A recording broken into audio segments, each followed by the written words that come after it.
வணக்கம் அன்பு நண்பர்களே, இன்றைய ஆயுதெழுத்து நிகழ்ச்சிக்கு உங்கள் அனைவரையும் அன்போடு வரவேற்கிறேன். ஒரு மாநிலத்துடைய தரத்தை, அதனுடைய செயல்பாடை சட்டம் ஒழுங்கு மூலமாக தான் தீர்மானிப்பார்கள். அதன் மூலமாக தான் ஒரு அளவுகோலாக ஒரு நாடு எப்படி செயல்படுகிறது, ஒரு மாநிலம் எப்படி இயங்குகிறது என்பதை சட்டம் ஒழுங்கை காரணம் காட்டி தான் செய்வார்கள். நாம் பார்த்திருக்கோம், பல மாநிலங்கள் கலைக்கப்பட்டதே சட்டம் ஒழுங்கை காரணம் காட்டினார். சட்டம் ஒழுங்கு என்பது அவ்வளவு முக்கியமான ஒரு விஷயம். காவல்துறை, அதை மையப்படுத்திய காவல்துறை மானிய கோரிக்கை இன்று சட்டமன்றத்தில் தமிழ்நாடு சட்டப்பேரவையில் நடந்தது. எதிர்பார்த்தது போல பரபரப்பு பஞ்சமில்லாமல் திமுகவுடைய வெற்றிடத்தை நிரப்பும் வகையில் தேமுதிக செயல்பட்டது. தேமுதிகவுக்கும் ஆளுங்கட்சியான அதிமுகவுக்கும் வாக்குவாதங்கள் விவாதங்கள் அதிகரிக்க அங்கு தேமுதிக வெளியேற்றப்பட்டிருக்கிறது. அதற்கான காரணம், தேமுதிகவுக்கு சட்டம் ஒழுங்கை பற்றி பேச அருகதையே இல்லை என்று சொல்லப்பட்ட போது எங்களுடைய கருத்தை பிரதிபலிக்க வேண்டும் என்று அந்த கட்சியினர் எழுப்ப மாறி மாறி வாத பிரதிவாதங்கள் தொடர்ந்து அமளி துமளி ஏற்பட்டதால் சட்டப்பேரவை சபாநாயகர் தேமுதிக உறுப்பினர்களை வெளியேற்ற உத்தரவிட்டார். இந்த சட்டம் ஒழுங்கு தமிழகத்தில் இப்போதைய நிலையில் எப்படி இருக்கிறது, மானிய கோரிக்கை நடந்திருக்கக்கூடிய நிலையில் தமிழகமும் சட்டம் ஒழுங்கும் என்ற தலைப்பில் இன்றைய ஆயுதெழுத்து நிகழ்ச்சியில் விவாதிக்க இருக்கிறோம். அதற்கு முன்னால் நமது சிறப்பு செய்தியாளர் திரு சலீம் என்ன சொல்கிறார் இப்போது பார்க்கலாம். தமிழ்நாட்டுடைய கிரைம் ரிப்போர்ட் கார்டு குறித்து ஆளும் கட்சி என்ன சொல்றாங்க, எதிர்கட்சி என்ன சொல்றாங்க, அரசியல் விமர்சகர்கள் என்ன சொல்றாங்க. ஆளும் கட்சி என்ன சொல்றாங்க அப்படின்னா, அதாவது இன்று தமிழக முதலமைச்சர் சட்டசபையில பேசும்பொழுது என்ன சொல்லியிருக்காங்க அப்படின்னா, பெண்களுக்கு இந்தியாவிலேயே பாதுகாப்பான மாநிலம்னா அது தமிழகம் தான் அப்படின்னு சொல்லியிருக்காங்க. அது மட்டும் இல்ல, அதிமுக ஆட்சியில் பெண்கள் பயப்படாம முன்வந்து புகார் கொடுக்கறாங்க அப்படின்னு சொல்லியிருக்காங்க.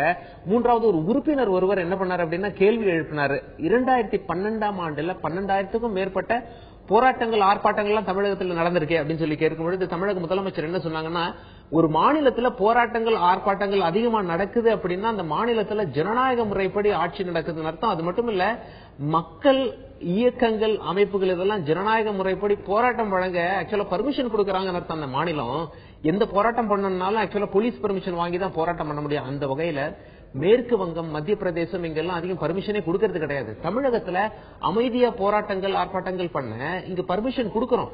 அதனாலதான் நிறைய போராட்டங்கள்லாம் நடக்குது.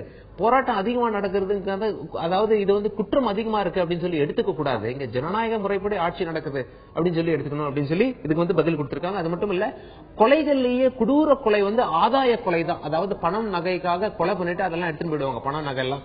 திமுக ஆட்சியை காட்டிலும் அதிமுக ஆட்சியில் இது குறைந்திருக்கிறது அப்படின்னு சொல்லிட்டு முதலமைச்சர் பேசியிருக்காங்க. இது ஆளும் கட்சியோட கருத்து. எதிர்கட்சிகள் என்ன சொல்லியிருக்காங்க அப்படின்னா, திமுக ஆட்சியை ஒப்பிட்டுத்தான் அதிமுக ஆட்சி சிறப்பாக இருக்கிறது சொல்றாங்களே தவிர அதிமுக ஆட்சி சிறப்பாக இருக்கிறது அப்படின்னு சொல்ல முடியுமா? அதிமுக ஆட்சியில குற்றங்களே நடக்கல அப்படின்னு சொல்ல முடியுமா? உதாரணத்துக்கு மக்களை கேட்டாலே சொல்லிடுவாங்க. சிக்கிம் மாதிரியான மாநிலத்தில் போய் கேட்டா அங்க இருக்க நியூஸ் பேப்பர் எல்லாம் எடுத்து பார்த்தா எவ்வளவு குற்ற செய்தி வருதுன்னு சொல்லி பாருங்க. அதே தமிழக நியூஸ் பேப்பர் எடுத்து பாருங்க எவ்வளவு குற்ற செய்தி வருது அப்படின்னு சொல்லி. அதனால மக்கள் தான் சிறந்த தீர்ப்பளிக்கிறவங்க. மக்களை கேட்டாலே என்னென்ன குற்றங்கள் இருக்கு, செல்போன் பறிப்பு, செங்கிலி பறிப்பு முதற்கொண்டு எல்லாத்தையும் அவங்களே சொல்லிட போறாங்க அப்படின்னு சொல்லிட்டு எதிர்கட்சிகள் வாதம் முன்வைக்கிறாங்க. அது மட்டும் இல்லாம என்ன சொல்றாங்க, இன்று தேமுதிக பிரமுகர் ஒருத்தர் அவர் என்ன பண்ணாருன்னா, செங்கிலி பறிப்பு தொடர்பா ஒரே நாள்ல 9 சங்கிலி பறிப்பு சம்பவம் நடந்திருக்கு அப்படின்னு சுட்டி காட்டினாரு. இதற்கு வந்து முதலமைச்சர் என்ன கவுண்டர் கொடுத்தாங்க அப்படின்னா, அதாவது உண்மையிலேயே ஆதாரங்களோட அதை ப்ரூவ் பண்ண முடியுமா அவர் சொன்னதை அப்படின்னு சொல்லி முதல்ல கேட்டாங்க. இரண்டாவதாக, முதல்ல அவரே குற்ற பின்னணி உள்ளவர், போன வருஷம் எப்படி அதாவது சட்டசபையில நடந்து கொண்டார் அப்படின்னு சொல்லி அவரை பத்தி விமர்சிச்சாங்க. அது மட்டும் இல்லாம அந்த கட்சி தலைவரை பத்தியும் விமர்சிச்சிட்டாங்க அப்படின்னு சொல்லி தேமுதிக உறுப்பினர்கள் எல்லாம் வெளியே வந்து சொன்னாங்க. இது மட்டும் இல்லாமல் அரசியல் வல்லுநர்கள் என்ன சொல்றாங்க அப்படின்னா, திமுக ஆட்சியை காட்டிலும் அதிமுக ஆட்சியில் குற்றங்கள் குறைந்திருக்கு அப்படின்னு சொல்லி ஆதாரப்பூர்வமாக முதலமைச்சர் பேசுறாங்க. ஆதாரம் கொடுக்கும் போது எது ஒன்னத்தையும் ஏத்துக்கணும் அப்படின்னு சொல்லியிருக்காங்க. இரண்டாவது, போலீஸ் எல்லாம் சுதந்திரமா செயல்படுறோம் அப்படின்னு சொல்லி கம்பீரமா நிமிர்ந்து நடக்கிறாங்க அதிமுக ஆட்சியில அப்படின்னு சொல்லி அரசியல் விமர்சகர்கள் எல்லாம் சொல்லியிருக்காங்க. மூன்றாவது என்ன சொல்லியிருக்காங்க அப்படின்னா, யாராவது குற்றம் புரிந்தால் அதிமுக அரசு எப்படி கடுமை காட்டுகிறதோ, எப்படி இரும்பு கரம் கொண்டு முதலமைச்சர் அதை ஒடுக்குகிறாரோ, அதே இரும்பு கரத்தை அதிமுக கட்சியை சேர்ந்தவர் யாராவது தவறு செஞ்சாலும் காட்டணும். ஏன்னா ஒரு சில அதிமுக எம்எல்ஏக்கள், முக்கியமா சென்னையில வளரும் இடங்கள்ல அங்க கடைக்காரர்கள் கிட்ட மாமூல் வாங்கி இருப்பது நமக்கு தெரிய வந்திருக்கு அப்படின்னு சொல்லி அரசியல் விமர்சகர்கள் எல்லாம் கருத்து தெரிவிக்கிறாங்க. உதாரணத்துக்கு பெட்டி கடை, ஜூஸ் கடை, டீ கடை இங்கெல்லாம் மாமூல் வசூல் பண்றாங்க. அதிமுக தலைவருடைய கவனத்திற்கு இதெல்லாம் கொண்டு போகாமல் இருந்திருக்கலாம். நிச்சயமா அவர்களுடைய கவனத்திற்கு கொண்டு போவது அரசியல் விமர்சகர்களுடைய கடமை. அதனாலதான் சொல்றோம், நிச்சயமா அவங்களையும் இரும்பு கரம் கொண்டு ஒடுக்கி வர்ற தேர்தலில் அவங்களுக்கு எல்லாம் சீட்டே கொடுக்காம அதிமுக அடிப்படை உறுப்பினர் பதவியிலிருந்து அவங்களை நீக்கினாங்கன்னா மக்கள் கிட்ட ஆதரவு பன்மடங்கு பெருகும். ஆட்சி காலத்துல ஆட்சியாளர்கள் நீதி வழங்கினாலும் தேர்தல் நேரத்துல மக்கள் தான் நீதி வழங்க போறாங்க, மக்கள் தான் யார் ஆட்சி பண்ணணும்னு சொல்லி முடிவெடுக்கிறது. அதனால மக்கள் கையில எல்லாம் இருக்குன்னா மக்களை ரொம்ப அன்பா சிறப்பாக வைத்துக் கொள்ள வேண்டும் அப்படின்னு சொல்லி அரசியல் விமர்சகர்கள் எல்லாம் கருத்து தெரிவிச்சிருக்காங்க. சட்டம் ஒழுங்கை எப்படி அதிகரிப்பது, எப்படி சரியா வைத்துப்பது மட்டும் அதிமுகவுடைய செல்வாக்கு எப்படி அதிகரிக்கலாம் அப்படிங்கிறதுக்கான டிப்ஸையும் கொடுத்திருக்காரு நம்முடைய சலீம். இந்த நிகழ்ச்சியில் தமிழகம் சட்டம் ஒழுங்கும் என்ற தலைப்பில் இந்த நிகழ்ச்சியில் ஆயுத எழுத்து நிகழ்ச்சி விவாதிக்க இருக்கிறோம். இந்த நிகழ்ச்சி நம்முடைய ஓய்வு பெற்ற காவல்துறை கண்காணிப்பாளர் திரு கருணாநிதி அவர்கள் முன்னிந்திருக்கிறார். அதே போல பாமகவுடைய எம்எல்ஏ திரு கணேஷ்குமார் அவர்கள் முன்னிந்திருக்கிறார். அதே போல இந்திய குடியரசுக் கட்சியுடைய மூத்த தலைவர் திரு சேக்கு தமிழரசன் அவர்கள் முன்னிந்திருக்கிறார். அதே போல கருணாநிதி அவர் மன்னிக்கணும் மார்க்சிஸ்ட் கட்சியை சேர்ந்த திரு பீமரா அவர்கள் முன்னிந்திருக்கிறார். உங்கள் 4 பேர் இந்த நிகழ்ச்சிக்கு வர இருக்கிற நான் முதல்ல ஒரு அடிப்படையான கேள்வி நான் கேட்க விரும்புகிறேன். திரு பீமராவ் வந்து ஆரம்பிக்கலாம் நினைக்கிறேன். அதிமுக ஆட்சி அப்படின்னாலே சட்டம் ஒழுங்கு சிறப்பா இருக்கும் அப்படிங்கிற ஒரு எண்ணம் உண்மையா அல்லது மாயா? அதாவது நீங்க பொதுவாக சொல்லணும்னு சொன்னா முதலமைச்சர் சொன்னதே சொல்லி ஆரம்பிக்கலாம்னு நினைக்கிறேன். நான் இன்றைக்கு முதலமைச்சர் அவர்கள் தங்களுடைய மானிய கோரிக்கையில் சொல்லும்போது தமிழ்நாட்டில் குற்றம் நடைபெறக்கூடாது என்பதில் நான் ரொம்ப உறுதியா இருக்கிறேன், அப்படி நடக்கக்கூடாது என்பதுதான் என்னுடைய விருப்பம் அப்படின்னு சொல்றாரு.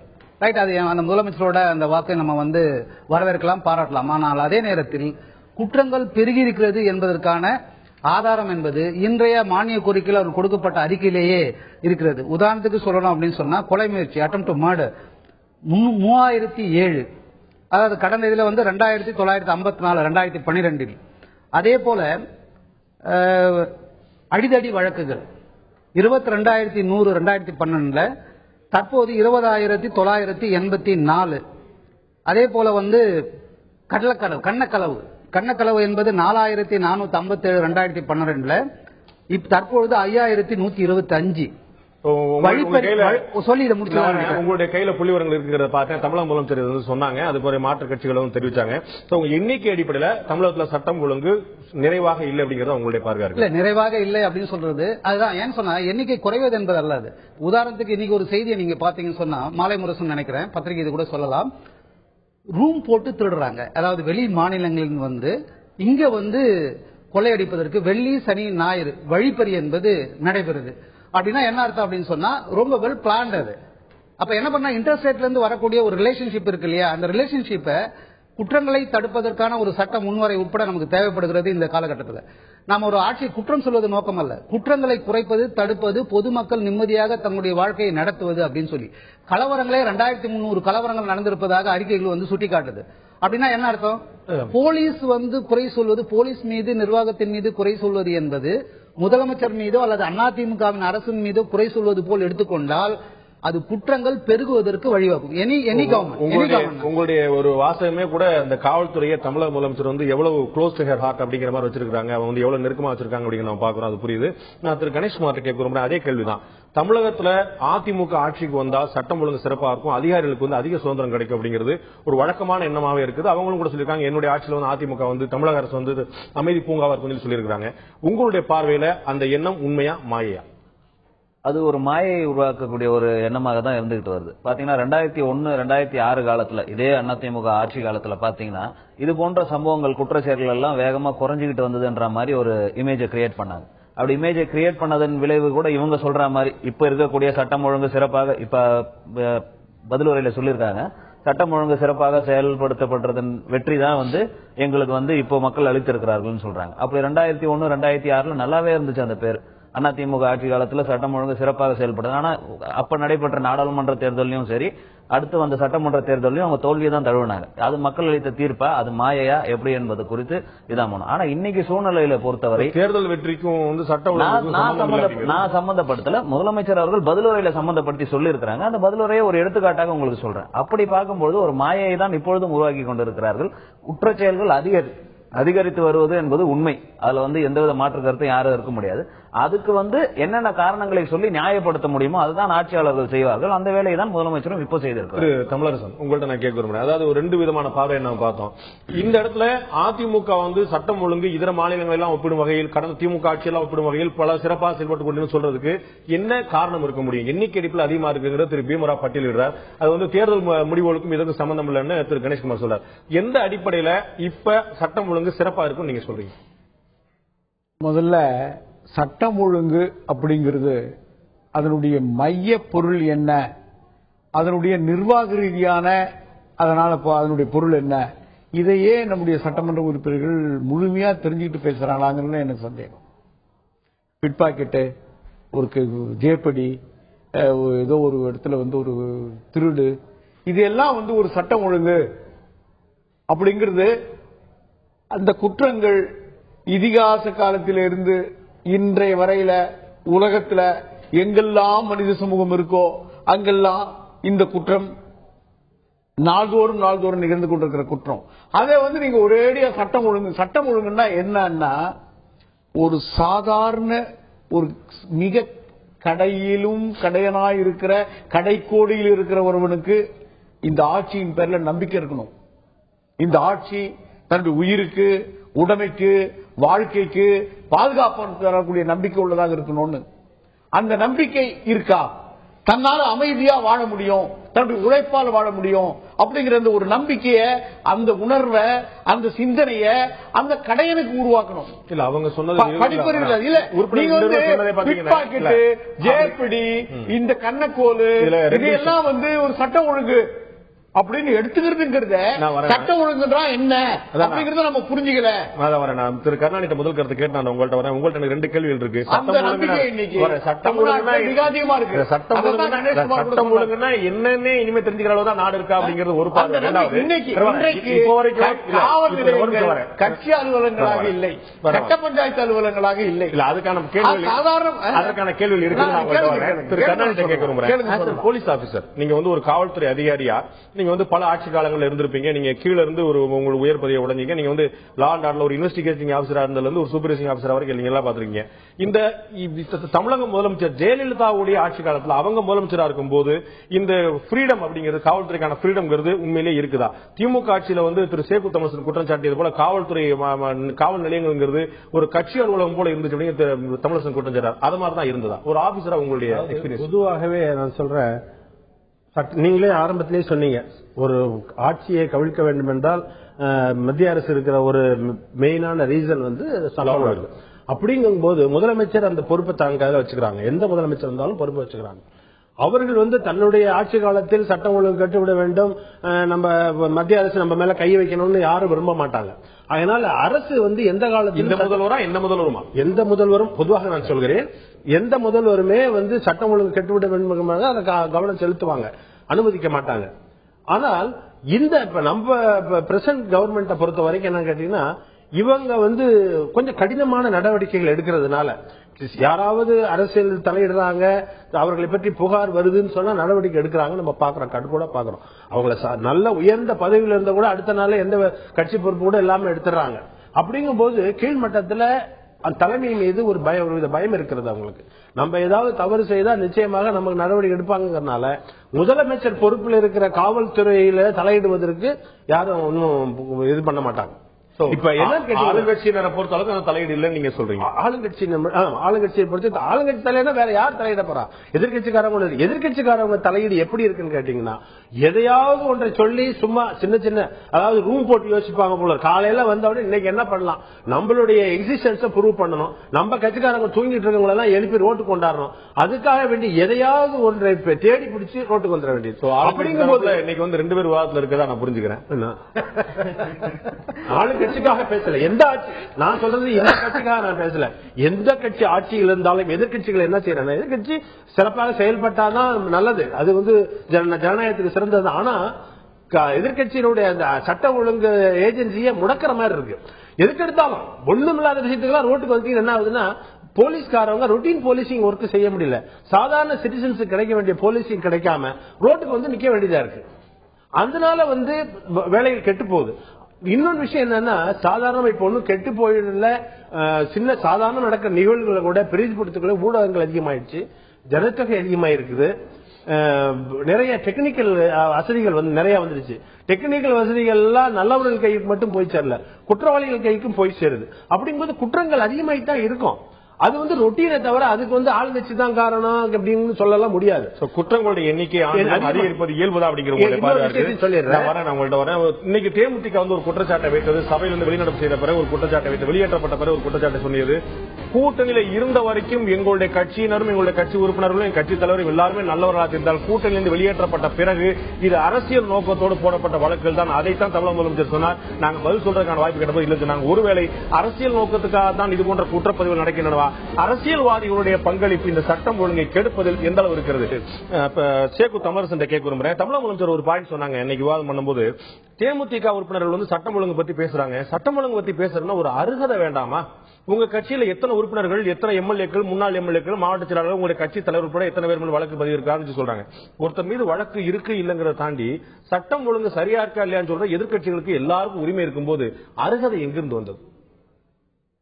அருகதைங்கிறது நல்ல தமிழ் சொல். நான் வந்து நீங்க வந்து தவறா எடுத்துக்கூடாது. மரபுக்கு மாறான சொல்லு நான் சொல்லல. அருகதைக்கான அதுக்கு வந்து நீங்க மாறான பொருள் எடுத்துக்கூடாது. நான் அப்படி எடுத்துக்கோ. அவங்க வந்து அரசை நோக்கி இவைகள் எல்லாம் இப்படிப்பட்ட வந்து ஒரு பெரிய ஒரு கொள்கை குறித்து பேசுவதற்கு, அந்த ஒட்டுமொத்த சமூக நீதி குறித்து பேசுவதற்கு, அனைத்து தரப்பு மக்களுக்கான பாதுகாப்பு குறித்து பேசுவதற்கு ஒரு அவையில பண்ணா அங்க ஒரு திருடு நடந்தது, இங்க ஒரு திருடு நடந்தது அப்படின்னு சில குறிப்புகளை வந்து தேசிய திராவிட முற்போக்கு கழகம் சொல்லிட்டு இருக்கிறப்போ அவங்க வந்து இதை போல குறிப்புகளை வந்து அவங்க திருப்பி வந்து தேமுதிகல எவ்வளவு பேர்ல குற்றம் இருக்கு, எவ்வளவு பேர்ல வழக்கு இருக்கு, கடந்த காலங்களில் எப்படி எல்லாம் அவர்கள் தவறு இழைத்திருக்கிறார்கள் அப்படின்னு சொன்னதுல என்ன தவறு? அப்படி சொல்லும் போது ஒரு நியாயமான விமர்சனம். உங்களுக்கு அருகதை இல்லைன்னா அருகதை என்று நல்ல சொல் இல்ல. அருகதை தவறான சொல். என்ன தார்மீக உரிமை இருக்கு, அருகதை என்ன தகுதி இருக்கு? அருகதை தகுதியோ நான் தவறான சொல்லும் சொல்ல. ஒருத்தர் சொல்லக்கூடிய குற்றச்சாட்டு உண்மை இருக்கா இல்லையான்னு பார்க்காம இதை பத்தி பேசுறதுக்கு உனக்கு என்ன கேட்டு ஒவ்வொருத்தரையும் மாத்தி மாத்தி கேட்டு யாருமே பேச முடியாது. என்ன இதுல யாருமே பேச முடியாதுன்னா பேசுறது ஒரு நியாயம் இருக்க. நீங்க சொல்ல அரசாங்கத்துல என்ன வந்து இந்த அரசாங்கத்தினுடைய மாபெரும் குற்றங்கள் எது வந்து உடனே என்னுடைய கேள்வி நீங்க ஒரு குற்றச்சாட்டை முன்வைக்கிறீங்க மார்க்சிஸ்ட் மேலயோ பாமக மேலயோ தேமுதிக மேலயோ திமுக ஒரு குற்றச்சாட்டு முன்வைக்கிறீங்கன்னு நீங்க சொல்லக்கூடிய குற்றச்சாட்டு உண்மையா பொய்யான்னு பார்க்காம தமிழரசனுக்கு என்ன அருகதை இருக்குங்கிறது என்ன கேள்வின்னு கேட்கிறேன். அது வந்து நீங்க சொல்ல குற்றச்சாட்டு உண்மையா போய் என்ன பார்க்கணும். நீங்க சட்டமன்ற பேச்சு என்பது இந்த குற்றத்துக்கு அரசு எப்படி பொறுப்பாகிறது, இந்த அரசு நடவடிக்கை எடுக்காமல் அதை வந்து மறைத்திருக்கிறதா, அந்த நடவடிக்கையிலிருந்து பின்வாங்கி இருக்கிறதா, அதை ஊக்குவித்து இருக்கிறதா, அதை கட்டுப்படுத்துவதற்கான முயற்சியில் ஈடுபட்டு இருக்கிறதா இல்லையா, வளர்ப்பதற்கு துணை குற்றங்கள் இல்லாத ஒரு நாடோ ஒரு சமூகமோ ஒரு எந்த உலகத்தில் எந்த பகுதியோ காட்ட முடியுமா? என்னுடைய கேள்வி என்னன்னா அந்த குற்றத்தை தடுப்பதற்கு அடைவதற்கு என்ன அரசாங்கம் நடவடிக்கை எடுத்துல? தேமுதிக உறுப்பினர்கள் மீது, தேமுதிக பிரமுகர்கள் மீது எவ்வளவு குற்றச்சாட்டுகள் வழக்குகள் இருக்கின்றன பட்டியலிட்ட தமிழக முதலமைச்சர் இதுபோல அதிமுக உள்ளிட்ட பிற கட்சியினர் மீது எவ்வளவு வழக்குகள் என்று பட்டியல் போடுவார்கள் அப்படிங்கிறத எதிர்கட்சி கேட்பாங்க. அதிமுகவில் வந்து மிக கடுமையான நடவடிக்கைகள் வருது. இப்படி ஒரு வழக்கு பதிவு செய்யப்பட்டால இப்படி ஒரு வழக்கு பட்டியல் போல, ஆனால் தேமுதிக மீதான பட்டியல் போல பிற கட்சியினர் மீதான பட்டியல் இருக்கிறதா அப்படிங்கிறதா இதுல என்ன கேள்வினா, இதை சொல்றதுக்கு உங்களுக்கு அருகதை இல்லைன்னு ஏன் அவங்க சொன்னாங்கன்னா, இப்ப கடந்த சில தினங்களுக்கு முன்னால அரக்கோணத்துல தக்கோலம் பகுதியில தேசிய திராவிட முற்போக்கு கழகத்தை சார்ந்த ஒருத்தருடைய மகன் அங்க வந்து ஒரு வருவாய்த்துறை அலுவலரைய டிராக்டர் ஏற்றி கொண்டாங்க. எதுக்கு? பணம் கடத்துறதுக்கு துணை பக்கத்துல இப்படிப்பட்ட குற்றச்சாட்டுகள் அது நான் வரேன். இந்த குற்றச்சாட்டுகளை அது நான் வரேன். நீங்க சொல்லலாமா? தேமுதிக மீதான குற்றச்சாட்டு கேள்வி என்ன? தேமுதிக மீதான பட்டியல் போல அதிமுக உள்ளிட்ட பிற கட்சியினர் மீதான பட்டியல் இருக்கிறதா அப்படிங்கிறது ஒரு பிரதானமான கேள்வி. பட்டியல் இருந்தா நீங்க சொல்ல வேண்டியதுதானே. அரசு உங்களுக்கு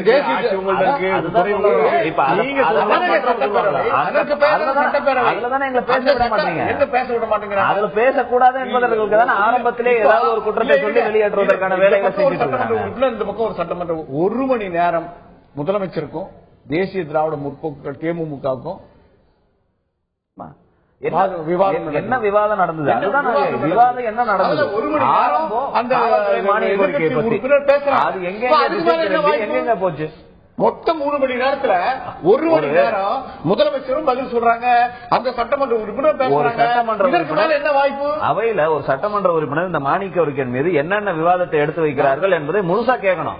ஆரம்ப நிலையத்திலே ஒரு எதிர்கட்சி என்று சொன்னால், எதிர்கட்சி என்பது அரசாங்கத்தை எல்லா விதத்தையும் பாராட்டி கொண்டு இருப்பது வந்து ஒரு எதிர்கட்சியோட வேலை கிடையாது. அவர்களுடைய நேரம் இல்லைன்னு சொல்றீங்க. இதைத்தான் பேரவைத் தலைவரும் சொல்றாரு. அந்த புரிந்து ஒரு மணி நேரம் உங்களுக்கு வழங்கப்பட்டா அந்த நேரத்துக்குள்ள உங்க கருத்துக்களை பதிவு செய்யணும். விஷயம் வந்து எனக்கு போதுலன்னு சொன்னா ஒரு விஷயத்தை வந்து நான் தெளிவுபடுத்த விரும்புறேன். முதல்ல சட்டப்பேரவை உருவாக்க முடியுமா? ஒரு விஷயத்தை வந்து நான் தெளிவுபடுத்த விரும்புறேன். சட்டம் ஒழுங்கு சரியா இருக்குதுன்றதுக்கு எனக்கு அண்ணன் வந்து ஆரம்பத்திலேயே சொன்னார், பிக் பாக்கெட் இந்த இதெல்லாம் ஜேபடி எல்லாம் வந்து கணக்குல எடுக்க கூடாதுன்னு சொல்றாரு. ஒரு மக்கள் அதுக்கு அடுத்தது அவரே தான் சொன்னார், அடித்தட்டு கிராமத்து மக்கள் தன் உடைமைக்கும் தன் சொத்துக்கும் பாதுகாப்பு இருக்கிறார்களா என்று. பணம் வைத்திருப்பவர்கள் தான் வீட்டுல கொண்டு வந்து வச்சிருக்காங்க, அதை திருடுனா கொள்ளைன்னு சொல்றீங்க. அன்னைக்கு கூலிக்கு போயிட்டு எடுத்துட்டு வருவோம், பாக்கெட்ல தான் வச்சுட்டு வருவான் பணத்தை. அதை அடிக்கிறதுக்கு பேர் தான் பிக் பாக்கெட். அப்படி என்று சொன்னாலே அவனுக்கு அவனுடைய உடைமை மீது நம்பிக்கை இல்லை, அவனுக்கு வாழ்வதற்கு சரியில்லைன்றது அர்த்தம். இதை வந்து சட்டமன்றத்துல பேச நாங்க ஆரம்பிச்ச ஆரம்ப கட்டத்திலேயே சம்பந்தம் இல்லாம வேற ஏதாவது ஒரு விஷயத்தை திசை திருப்பி அந்த உறுப்பினர் என்ன பேசுறாரோ அவர் எப்படி இரிட்டேட் பண்ண முடியுமோ இரிட்டேட் பண்ணி அவர்களை கோவப்படுத்தி அந்த மாதிரி ஒரு கேள்வி வரதான் செய்யும். பாமக வந்து ஒரு புகார சொல்லுது அப்படின்னா முதல்ல இயல்பு என்ன கேட்பாங்கன்னா, தமிழ்நாட்டிலேயே ஒரு பொது சொத்துக்களை சேதம் விளைவித்ததுக்காக விசாரணைக்கு உட்பட்டு தலைமைச் செயலகத்தில் போய் பதில் சொல்லிட்டு இருந்த ஒரே கட்சி வந்து பாமக தான். அப்ப சட்டம் ஒழுங்கு பற்றி பேசுறதுக்கு பாமக என்ன ஒரு அருகதை இருக்குன்னு கேள்வி தான் செய்யும். அதுக்கு பேர் தான் சொல்றது அடக்குமுறை, அதிகார துஷ்பிரயோகம்னு சொல்லி. ஒரு விஷயம் நான் சொல்லிடுறேன், இது வந்து பாமக மட்டுமல்ல, ரைட்டுங்களா? நான் சொல்றேன், ஒரு விஷயத்துக்கு முழுசா சொல்ல வந்துடுறேன். பாமக மட்டுமல்ல, அந்தந்த ஆளுங்கட்சி, அதே முதல்வர் ஜெயலலிதா அவர்கள் மீது வழக்கு தொடரப்பட்டு அவர்கள் குற்றவாளி என்று நிரூபிக்கப்பட்ட பொழுது பொது சொத்துக்கள் சேதப்படுத்தப்பட்டன. இப்போது அமைச்சராக இருப்பவர்கள் அன்னைக்கு பொது சொத்துக்களை சேதப்படுத்தினார்கள். ஆனா அவர்கள் மீது எந்த விதத்திலையும் விசாரணை கமிஷன் வைக்கல, எந்த நடவடிக்கையும் எடுக்கல. அதற்கு பிறகு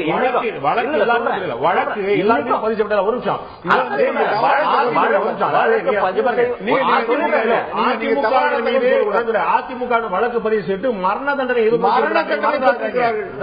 பாரபட்சமா சொல்றாங்க. 4 பேர் மரண தண்டனைகள் மாணவிகளை எதிர்ப்பதற்காக பண்ணார்களே தவிர அன்றைய தினம் எத்தனை பொதுக்கு ஏற்ற மாதிரி தானே பண்ண முடியும்? நான் சொல்றேங்க, நான் முழுசா சொல்றேன். எத்தனை பேர் மரண தண்டனை இவங்க காய்கறிகள் வராம பதிவு செய்யப்பட்ட வழக்குகள் எல்லாம் நீதிமன்றத்தில் இருக்கு. 130 பேர் மீது கூண்டாஸ் தடுப்பு சட்டம், தேசிய பாதுகாப்பு சட்டம் போட்டாங்க. ஒரு சட்டமன்ற உறுப்பினர் மீது 4 முறை தேசிய பாதுகாப்பு சட்டம் போட்டாங்க. எதுவுமே ஹைகோர்ட்ல நீதிமன்றத்தில் நிரூபிக்கப்படவில்லை. எல்லாத்திலுமே வந்து இது முகாந்திரம் இல்லாதது என்று நிரூபிக்கப்பட்டார்கள்.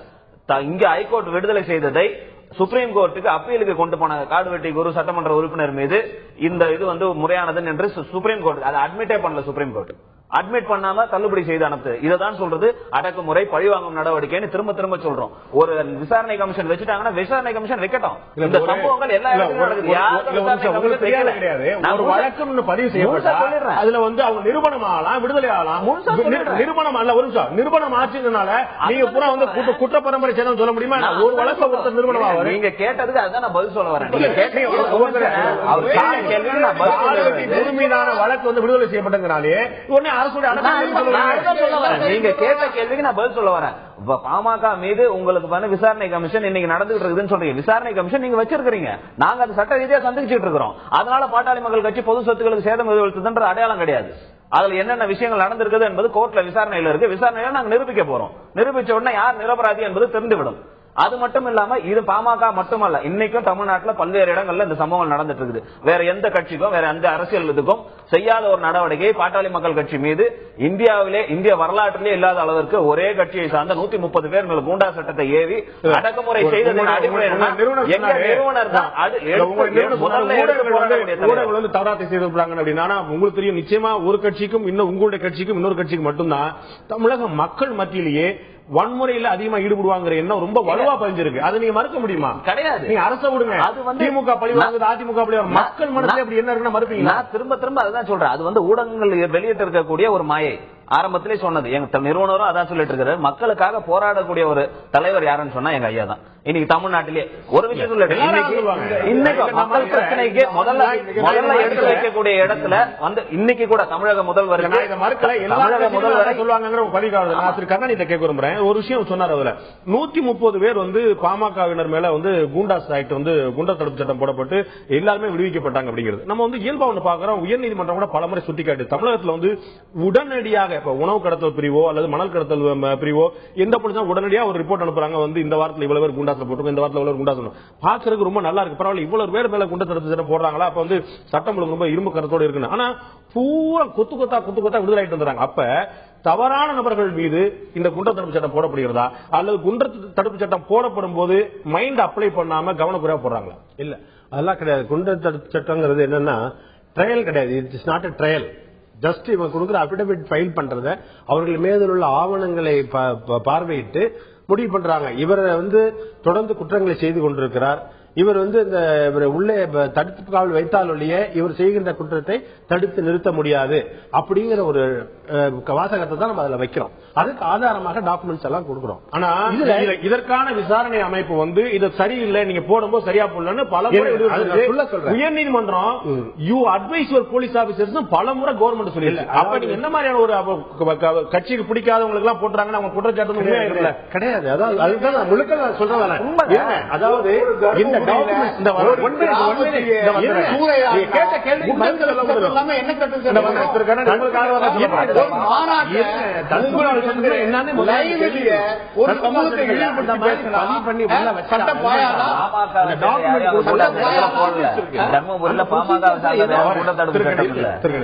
அந்த தடுப்பு கால் சட்டத்தில் வைக்கிறதுக்குங்கிறதுல நிறைய ப்ரொசீஜர்ஸ் இருக்கு. இவ்வளவு காலத்துக்குள்ள அவரு டாக்குமெண்ட் காப்பீஸ் கொடுக்கணும், தமிழ்ல ஆங்கிலம் தெரியாதவர்களுக்கு தமிழ் காப்பி கொடுக்கணும், நிறைய விஷயங்கள் இருக்கு. அதை சம்பவ இடத்துல போலீஸ் ஆபீசர் கொண்டு போய் கொடுத்தா கூட அவ கலெக்டர் அப்படியே கையெழுத்து போடுறது இல்ல, அதே மாதிரி கமிஷனர் அப்படியே கையெழுத்து போடுறது கிடையாது. அவங்க புலனாய்வுத்துறையே அந்த கலெக்டரா இருந்தாக்க ஆரை தாசில்தாரை விட்டு விசாரிச்சுட்டு தான் செய்யறாங்க. இவ்வளவெல்லாம் செய்து விட்டு போடும்போது சின்ன டெக்னிக்கல் ஃபிளா, அதாவது அவர் ஒரு ரெப்ரசன்டேஷன் கொடுத்திருப்பாங்க, அந்த ரெப்ரசன்டேஷனுக்கு 7 நாட்களுக்குள்ள பதில் கொடுத்திருக்க மாட்டாங்க. ஏதாவது ஒரு சின்ன ஒரு காரணத்தை வைத்து கூட திறந்து விட்டுருவாங்க. தடுப்பு கால் சட்டத்துல ரொம்ப நுணுக்கமாக எல்லாமே சரியா இருந்தாதான் பண்ண முடியும். காவல்துறையினால அரசுக்கு தான் கெட்ட பேருங்கிற நீங்க மறந்துடுறீங்க. இப்ப பாமக ரொம்ப சுலபமா குற்றம் சாட்டி பாமக சொன்னதே ஒண்ணே கேட்டுறேன் உங்ககிட்ட. 23 பேர், இந்த 130 பேர்ல 23 பேர் ஒரே ஒரு குற்றம். இப்ப இந்த போராட்டத்தின் மீது பஸ்கள் மீது கற்களை வீசினார்கள் என்று சொல்லி ஒரே குற்றத்தை வச்சு தொடர் குற்றவாளிகள் என்று எழுதப்பட்ட காரணத்தினால் விடுவிக்கப்பட்டார்கள். இல்ல அதாவது ஒரு குற்றம் முன்னாடி 5 குற்றம் மணல் கடத்தல் பண்ணாலோ இல்லாட்டி உணவு கடத்தல் பண்ணாலோ நீங்க ஒரு குற்றம் பண்ணாலே கொண்டு முடியுங்க. அதன்படி இவர் சொல்ற மாதிரி அவருடைய குற்ற பின்னணியை சங்கிலி சுத்திட்டு இடது கையில 25 கொலை பண்றேன் சார், ஒரே ஒரு முறை தான் கொலை பண்ணிருக்கேன் அப்படின்னு சொன்னா என்ன பொறுத்த அமைப்பாங்க. நான் திரு பீமராவட்ட கேட்க விரும்புறேன். நம்ம நீங்க நிறைய புள்ளிவிவரங்களா சொன்னீங்க. தமிழக முதலமைச்சர் புள்ளிவிவரம் கொடுத்தாங்க, உங்கள்கிட்ட இந்த கிரைம் ரெக்கார்ட் பியூரோவுடைய புள்ளிவிவரங்களா இருக்குது. இதுல பெண்களுக்கு எதிரான குற்றங்கள் குறைஞ்சிருக்கு. அப்படி கூடியிருக்கக்கூடிய இனங்கள்ல கூட 95% குற்றவாளிகள் குற்றம் சாட்டப்பட்டவர்கள் அவங்களுக்கு ஏற்கனவே பரிச்சயமானவர்களா இருக்கிறாங்க. அப்ப அவங்களுடைய உறவினர்களால பழக்கப்பட்டவங்களால நெருங்கிய நண்பர்களால இது மாதிரி சம்பவம் நடக்கும்போது, இன்னும் சொல்ல போனா முதலமைச்சர் குறிப்பிட்டது போல காதல் திருமணங்கள் ஏமாற்றமா போயிடுச்சுன்னா கற்பழிப்புன்னு பதிவு செஞ்சிடறாங்க. அப்ப அந்த மாதிரி விஷயங்களை கூட கற்பழிப்பு எப்படி சொல்ல முடியும்? சட்டம் ஒழுங்கு அதிகரிச்சிருச்சு, பெண்களுக்கு எதிரான குற்றம் அதிகரிச்சு எப்படி நம்ம சொல்ல முடியும்? தமிழகத்துல பல விஷயங்கள் என்ன தேசிய அளவு கூட ரொம்ப சராசரி குறைவா இருக்கிறதுக்கான புள்ளிவரங்கள் இருக்கு. நான் தேவையெல்லாம் படிக்க வேண்டாம் நினைக்கிறேன். இல்ல நீங்க சொன்ன மாதிரி 923 குற்றங்கள் தமிழ்நாட்டில் கற்பழிப்பு, அதாவது ஆர்டிகல் 376 பதிவாயிருக்கு. நம்ம என்ன சொல்ற விரும்புறோம் அப்படின்னு சொன்னா, நீங்க சொன்ன ஒரு பாயிண்ட் கரெக்ட். அது இப்ப 3 வயது சிறுமி, 7 வயது குழந்தை, 65 வயது மூதாட்டி, தாயாக வணங்கக்கூடியவர்களுக்கு உட்பட இந்த சமூகத்தில் இருக்கக்கூடிய மிக மோசமான ஒரு கலாச்சார சீரழிவு அப்படின்னு சொல்லலாம். ஒரு போர்ஷன் இதுக்கும் அரசுக்கு என்ன சம்பந்தம்? இந்த மாதிரி பிரச்சனைகளுக்கு அரசு எந்த பெண்களுக்கு எதிரான குற்றங்கள் ஓரளவு தான் கூடியிருக்குது. அது கூடியிருக்கான காரணம் கூட இந்த மாதிரியான விஷயங்கள் தான். அப்ப நம்ம சட்டம் ஒழுங்கு கெட்டிருக்கிற முகாந்திரத்துக்கு எப்படி வர முடியும்? சட்டம் ஒழுங்குன்னு சொல்றது மறுபடியும் என்னன்னு சொன்னா, ஆர்டிகல் 370 பயன்படுத்தினால் கூட மீண்டும் தேர்தல் வைக்க வேண்டும் என்று சொல்வதுதான் சட்ட ஒழுங்கு ஹையஸ்ட் இது சட்டம் ஒழுங்குல நம்ம சொல்றது. ஆனா அதெல்லாம் இப்ப பிரச்சனை. நான் என்ன சொல்றேன்னு சொன்னா, இந்த 973 கிட்டத்தட்ட இந்த பாலியல் வன்முறை, அதாவது கற்பழிப்பு அப்படின்ற குற்றங்களுக்கு முதலமைச்சர் கூட 2 சிறுமிகள் பண்ணும்போது உடனடியாக ரியாக்ஷன் பண்ணாங்க. நாங்க சட்டமன்றத்தில் கூட சொன்னோம், இன்னைக்கு நடந்த இந்த கூட்டத்தொடர் உடனே நடவடிக்கை எடுத்தாங்க. அப்ப கூட என்னன்னா, என்னுடைய கவனத்திற்கு வந்ததை உடனே எடுத்து நம்ம பாலகிருஷ்ணன் அவர்கள் சொல்லும்போது அவங்க என்ன சொன்னாங்கன்னு சொன்னா, அப்பெல்லாம் மீதிலாம் என்னுடைய கவனத்துக்கு வரவில்லையா அப்படின்னு கேட்கறாங்க.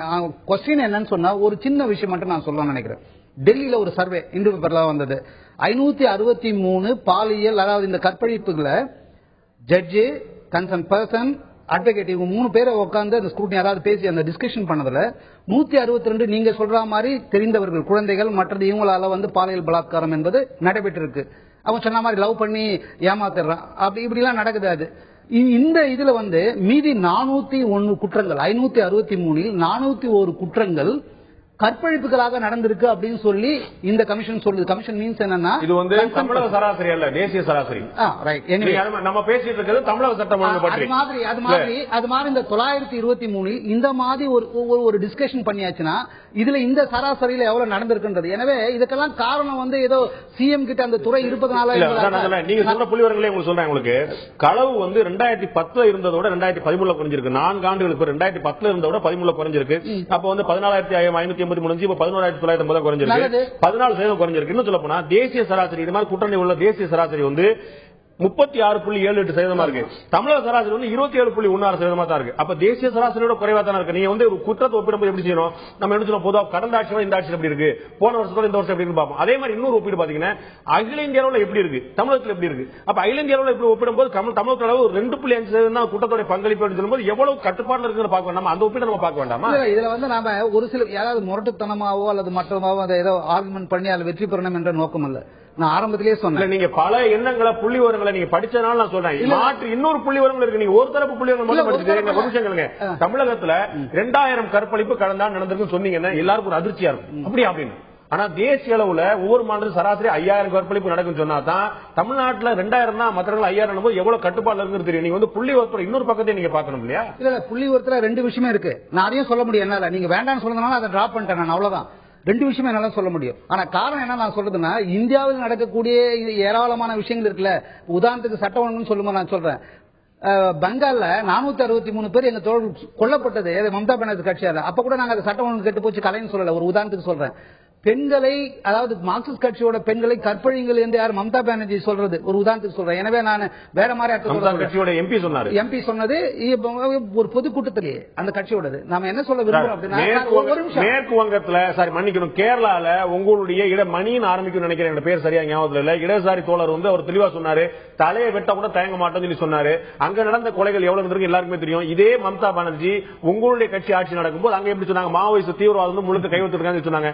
என்ன சொல்றேன்னா, இந்த குற்றங்கள் என்பது நீங்க அதை முழுசா புரிஞ்சுக்கணும். அதாவது கிளீன், அதாவது தமிழ்நாடு இஸ் வெரி கிளீன் அப்படின்னு நம்ம சொல்றது இல்ல. இந்த குற்றங்களை குறைப்பதற்கு, தடுப்பதற்கு, சமூகத்தில் ஏற்பட்டிருக்கக்கூடிய இந்த அவலங்களை சரி செய்வதற்கு அரசு எடுக்க வேண்டிய நடவடிக்கைகள், பொருளாதார நடவடிக்கைகள் இருக்கு, சமூக விழிப்புணர்வு நடவடிக்கைகள் இருக்கு, ஜுடிஷியல் சிஸ்டத்தில் தண்டனையை அதிகப்படுத்துவது, கடுமையாக்குவது என்பது இருக்கு, வழக்குகள் தேங்காமல் இருப்பதற்காக இருக்கு, வழக்கு பதிவு செய்ய போனா அதை பதிவு செய்து அவரிடம் எஃப்ஐஆர் கொடுப்பதற்கு, சிஎஸ்ஆர் கொடுப்பதற்கு இது எல்லாம் பண்ணணும்னு நம்ம சொல்றோம். இப்ப கூட நவீனமயமாக்குறதுக்கு எல்லாம் சொல்றோம். அவங்க சொன்னதே சொல்றேன், நான் சிஎம் சொன்னதை நான் உங்களுக்கு தவறா சொல்ல. அவங்க சொன்னாங்கன்னா ரொம்ப உறுதியான சிஎம் தான் நம்ம சிஎம், அதில் ஒன்றும் மாற்று கருத்து யாருக்கும் கிடையாது.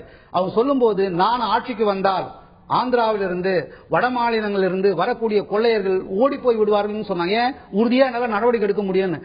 அதுல நீங்க ப்ரோசஸ் பண்ணணும், இம்ப்ரூவ்மெண்ட் வேணும் அப்படின்றதுதான் தமிழ்நாட்டு மக்களோட கோரிக்கை. என்னுடைய தொகுதி முகப்பேருங்க.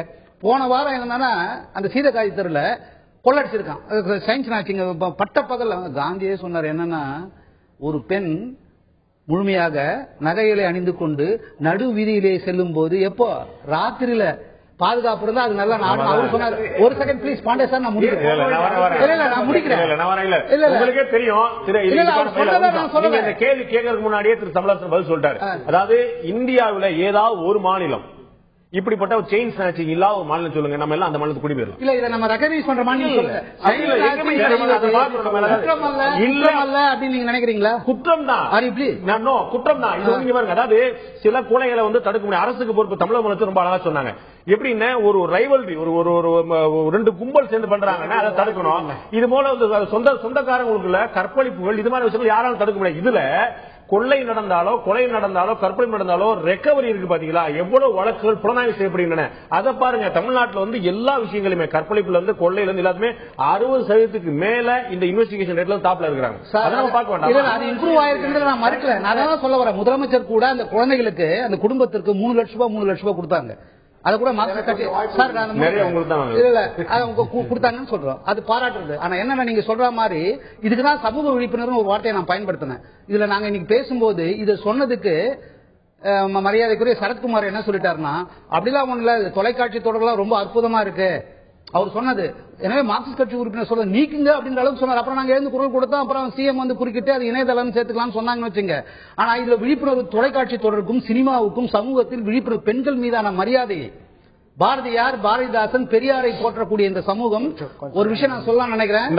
பெரியார் அவர்கள் சட்டமன்றத்திலே பேசியிருக்கேன். சட்டமன்றத்திலே நான் பேசியிருக்கேன். என்ன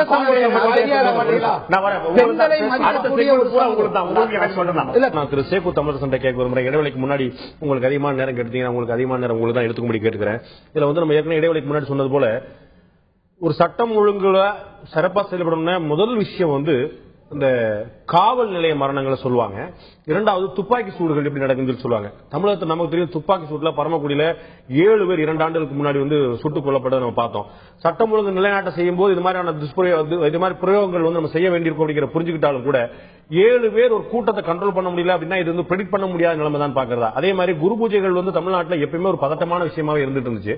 கடந்த ஆண்டு வந்து இது கொஞ்சம் செம்மையா கையாளப்பட்டதா சொன்னாங்க. ஏன்னா எந்த பிரச்சனையுமே இல்லை அப்படின்னு. அதுக்கு முன்னாடி வந்து அமைச்சருடைய வாகனங்களை தாக்குறதுக்கான முயற்சி இருந்துச்சு. இந்த முறை செம்மையா நடந்ததுக்கான காரணம் என்ன சொன்னாங்க, இந்த வழிநெடுக இருக்கக்கூடிய அந்த குருபூஜை நடக்கக்கூடிய இடங்களுக்கு போய் சேரக்கூடிய வழிநெடுக இருக்கக்கூடிய இடங்கள்ல பூரா கடைகளை பூரா அடைச்சிட்டாங்க. அதாவது மதுபான கடைகள் மட்டும் இல்ல, உணவு கடைகள் கூட அடைச்சாங்க. எங்கேயுமே தங்க கூடாது, இவங்க எங்கேயா நின்னா தங்கினா தான் சாப்பிட்டா வச்சா பிரச்சனை சொன்னாங்க. இப்ப இது மாதிரி ஒரு சிறப்பா ஒரு யோசிச்சு முடிவு எடுத்துட்டாங்கன்னு சொல்லி நம்ம பாராட்டுறதா, இல்லாட்டி ஒரு சாப்பாட்டு கூட வழி இல்லாம தடுத்துட்டாங்கன்னு வேதனைப்படுறதா எனக்கு புரியல. ஒரு பன்முக கலாச்சாரமும் பலதரப்புப்பட்ட சமூக மக்களும் வசிக்கிற ஒரு இதுல இப்படிப்பட்ட கடுமையான நடவடிக்கைகளை காவல்துறை மேற்கொண்டால் உடனே இது வந்து சர்வாதிகாரம், ஜனநாயக விரோதம், அடக்குமுறை அப்படிலாம் பேச ஆரம்பிச்சுவாங்க.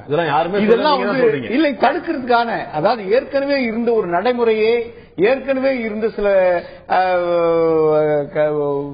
அந்த மோசமான ஒரு நிலையை மாற்றி அமைக்கிறதுக்கான எடுக்கிற நடவடிக்கை, அந்த நடவடிக்கைகளை மேற்கொள்றப்ப இப்படி ஒரு குற்றச்சாட்டு வரும். இல்லன்னா நீங்க முன்னெச்சரிக்கை நடவடிக்கைகளை எடுக்கல. இது வந்து ஆக இதனுடைய வழிநடுக தடுத்ததுக்கான காரணம் முன்னெச்சரிக்கை நடவடிக்கைன்னு சொல்லுவீங்க. அப்ப துப்பாக்கி சூடுக்கான காரணம் சொல்லுவீங்க. அங்க முன்னெச்சரிக்கை கூட துப்பாக்கி சூட்டை கூட அது வந்து நடந்திருக்க கூடாதது. நான் வந்து சட்டமன்றத்தில் இது எழுப்பிய போது முதலமைச்சர் அவர்கள் சொன்ன பதில் நடந்திருக்க கூடாதது. வருத்தப்படுகிறேன், வேதனைப்படுகிறேன். ஆனா அந்த சூழலில் அதுக்காக வந்து அதுக்கு என்ன காரணம் அப்படிங்கறது ஆராயறதுக்கு உடனடியா ஒரு ஆணையத்தை போடுறேன் அப்படின்னு சொல்லி சம்பத் ஆணையம் உருவாக்கப்பட்டு சம்பத் ஆணையம் பரிந்துரைகள் வந்திருக்கு, தீர்ப்புகள் வந்திருக்கு. எது காரணம்னு சம்பத் ஆணையம் சொல்லி இருக்கு. ஆக நாம இன்னொன்னு பேசணும். ஒரு காவல்துறை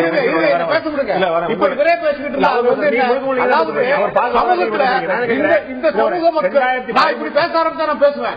சமூக மக்கள் கூலிங் கிளாஸ் போடுறான், பேண்ட் போடுறான் அப்படின்னு சமூக மோதலை ஏற்படுத்தணும், சமூக மோதல்ல அரசியல் லாபம் தேடணும் அப்படிங்கிற தலைவர்கள் பேர்லாம் வந்து குண்ட சட்டமா இருந்த என்ன தப்பு?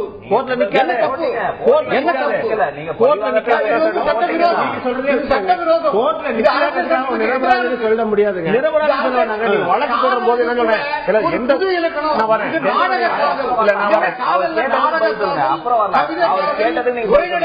இதுக்கு நான் விளக்கம் சொல்லணும்னா எனக்கு 1 மணி நேரம் தேவைப்படும். அதை விட நீங்க அவர் கேட்ட சட்டம் ஒழுங்கை பத்தி பேசுங்க, சட்டம் ஒழுங்கை பத்தி பேசுங்க. நாம இதுக்கு எல்லாத்துக்கும் விளக்கம் கொடுக்கணும். நான் தெளிவா விளக்கம் கொடுக்கறதுக்கு தயார். கர்நாடகத்தை கேட்க விரும்புறேன். நீங்க சொன்னீங்க அதாவது குன்ற சட்டம் வந்து விடுவிக்கப்பட்டுச்சுன்னு சொன்னனாலே வந்து அவங்க தவறான வழக்கம் சொல்ல முடியாது. நான் சொன்னேன் எந்த குற்றத்துக்கு எந்த பிரிவு போடணுங்கிற ஒரு அடிப்படை அறிவு காவல்துறை நிச்சயமா இருந்தாலும் குன்ற சட்டங்கிறது வந்து ஏட்டையா போறது இல்ல. உங்களுக்கு நல்லா தெரியும். அந்தந்த ஊர்ல இருக்கக்கூடிய எஸ்பி அல்லது அந்த ஊருக்கு கலெக்டர் போடணும், இல்லாட்டி இங்க சென்னையில கமிஷனர் போடுவாங்க. அவங்களோட பரிந்துரை பேர்ல போடக்கூடிய விஷயம். யாரோ ஒரு கீழே ஏட்டையா பார்த்து தப்பா பண்றாங்க. அப்ப அவங்களுக்கு வந்து இந்த செக்ஷன் மேட் அவுட் ஆகும் தெரியுமா தெரியாதா?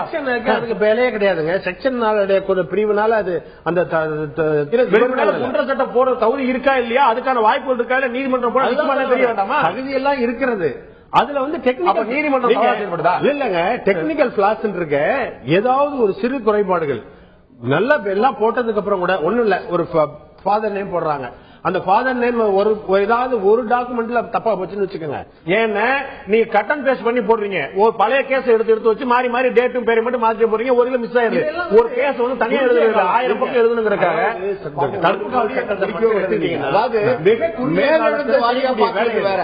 அப்படி செய்யும் போது தவறுகள் ஏற்படுறதுங்கிறது human error. Sir human error கூட ஒரு நபருடைய வாழ்க்கையை நீங்க வந்து 1 வருஷத்துக்கு வெளியே வர முடியாது கேள்வி நீங்க கேட்டா வந்து ஹியூமன் எரர் சொல்லுவீங்க இல்லையா? நான் கருத்து விட்டுட்டு நான் என்ன சொல்றேன்னா, சட்டம் ஒழுங்கு ஒரு ஆட்சி எவ்வளவு சிறப்பா சார்பற்ற நிலையில கடுமையா சமூக நீதியை காப்பாற்றுறதுக்கு நடவடிக்கைகள் எடுத்தாலும் நீதித்துறை மட்டும் ஒத்துழைக்கலன்னா அதுல ஏகப்பட்ட குற்றங்கள் பரவுறதுக்கு பெருகிறதுக்கு காரணம் அமைஞ்சிடும். இல்ல, ஒரு எடுத்துக்காட்டு என்ன, இன்னைக்கு இந்தியாவுல 3,20,00,000 வழக்குகள் இருக்கு. இது முடியறதுனால இன்னும் 300 வருஷம் தேவை. நீதித்துறை சட்டம் ஒழுங்கு பற்றி பேசும்போது இன்னொரு முக்கியமான விஷயம் பத்தி பேசியாகணும். காவல் நிலைய மரணங்களை பத்தி பேசியாகணும். 2013 நான் சொல்லல, தமிழக அரசுடைய குற்றப்புலனாய்வுத்துறை கொடுத்திருக்கூடிய புள்ளிவரப்படி சொல்றேன். தமிழக அரசு கடந்த ஆண்டு மட்டுமே 2013 மட்டுமே 15 காவல் நிலைய மரணங்கள் நடந்திருக்கு. காவல் நிலைய மரணங்கள் எப்படி நடக்குது? ஹார்ட் அட்டாக் வந்து செத்து போயிடுறாங்களா, இல்லாட்டி போலீஸ்காரங்களை பார்த்து பயந்து செத்து போடுறாங்களா, அங்க தாக்குதல் நடக்குது இல்லையா? காவல் நிலைய மரணங்கள் அப்படிங்கிறது ஒரு நாட்டுடைய ஒரு மாநில சட்டம் ஒழுங்கான ஒரு அவமானம் நினைக்கிறது இல்லையா?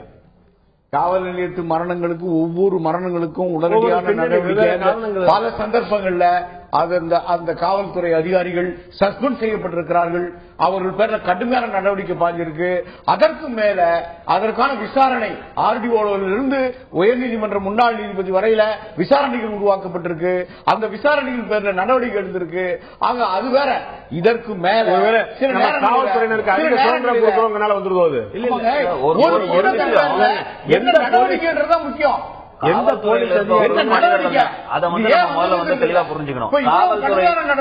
காவல்துறையில இருப்பவர்கள்னாலே அவங்க வந்து தூய்மையானவர்கள், எந்த குற்றமும் செய்யாதவர்கள்ன்றதெல்லாம் வந்து அடிப்படையிலே கிடையாது. காவல்துறையில் இருப்பவர்கள் மீதும் சராசரி மனிதன் மீது என்னென்ன குற்றங்கள் சாட்டப்பட்டிருக்கோ எல்லா வழக்குகளும் இருக்கு. குறிப்பா சொல்லணும்னா முதலமைச்சரே கொஞ்ச நாளைக்கு முன்னாடி சட்டமன்றத்தில் படிச்சாங்க, ஒரு பாலியல் குற்றம் வந்து காவல்துறை மீதே.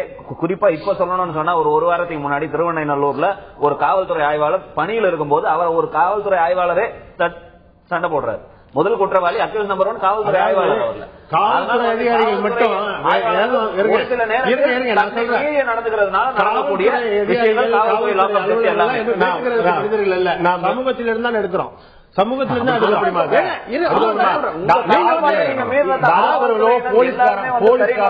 டாக்டர்களும் ஆசிரியர்களும் அவன் அப்படித்தான் இருப்பான்னு சொல்ல முடியாது.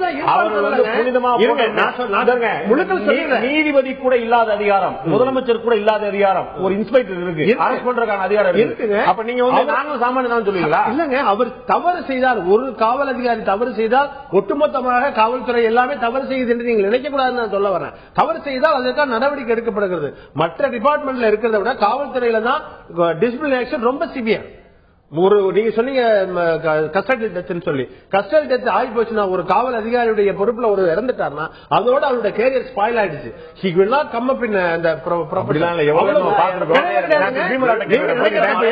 நான் என்னுடன் பணியாற்றியவர்கள என்னோட வந்தவர்கள நிறைய பேர் இன்ஸ்பெக்டரோட ரிட்டையர் ஆனவங்க இருக்கிறாங்க. காரணம் என்னன்னா அவருடைய காலத்துல கஸ்டடி டெத் ஆனதுதான். கடைசி வரைக்கும் நல்ல கயிறு மேல் நடக்கிற மாதிரி நடந்து வந்தாதான் ஒரு காவல்துறை அதிகாரி கடைசி வரைக்கும் நல்லபடியா ரிட்டையர் ஆக முடியும். நம்ம பீமராவட்ட கேட்கிறோம். நம்ம வந்து அரசியல்வாதிகளோட தலையீடு பத்தி நம்ம சொல்றோம். ஏற்கனவே நம்ம தமிழக முதலமைச்சர் சொன்ன மாதிரி திமுகவுடைய தலையீடு அந்த ஆட்சி காலத்தில் அதிகமா இருந்தது. நம்ம இப்ப கூட அவங்களே முதலமைச்சர் குறிப்பிட்ட மாதிரி திரு பார்த்திபன் அப்படின்னு சொல்லிட்டு ஒரு தேமுதிகவுடைய உறுப்பினர், இந்நாள் சட்டமன்ற உறுப்பினர், அவர் வந்து ஒரு காவல் நிலையத்தை பூட்டுறதுக்கே ஒரு முயற்சி பண்ணாருன்னு சொல்லி ஒரு குற்றச்சாட்டு தமிழக முதலமைச்சர் பதிவு பண்ணிருக்காங்க. இப்படி அரசியல்வாதிகள் மாவட்ட பொறுப்புல இருக்கக்கூடியவங்க, மாநில பொறுப்புல இருக்கக்கூடியவங்க, மற்றவங்க எல்லாம் வந்து இன்ஃபுளுன்ஸ் பண்ணி காவல்துறை ஒரு அச்சுறுத்தல் கொடுக்கும் போது காவல்துறையால் எப்படி சுதந்திரமா செயல்பட முடியும்? ஆளுங்கட்சியா, கூட்டணி கட்சியா, எதிர்கட்சியாங்கிறத விடுங்க, ஒரு மாவட்ட பொறுப்புல இருக்கிறவங்க இப்படி ஒரு நிர்பந்தத்தை கொடுக்கும்போது எப்படி சுதந்திரமா செயல்பட முடியும்? அதுல தேமுதிக உறுப்பினர்கள் ஈடுபட்டிருக்காங்கிறதும் அவங்க மேல வழக்கு பதிவு செய்யப்பட்டிருக்கிறது உண்மைதானே, எப்படி மறுக்க முடியாது?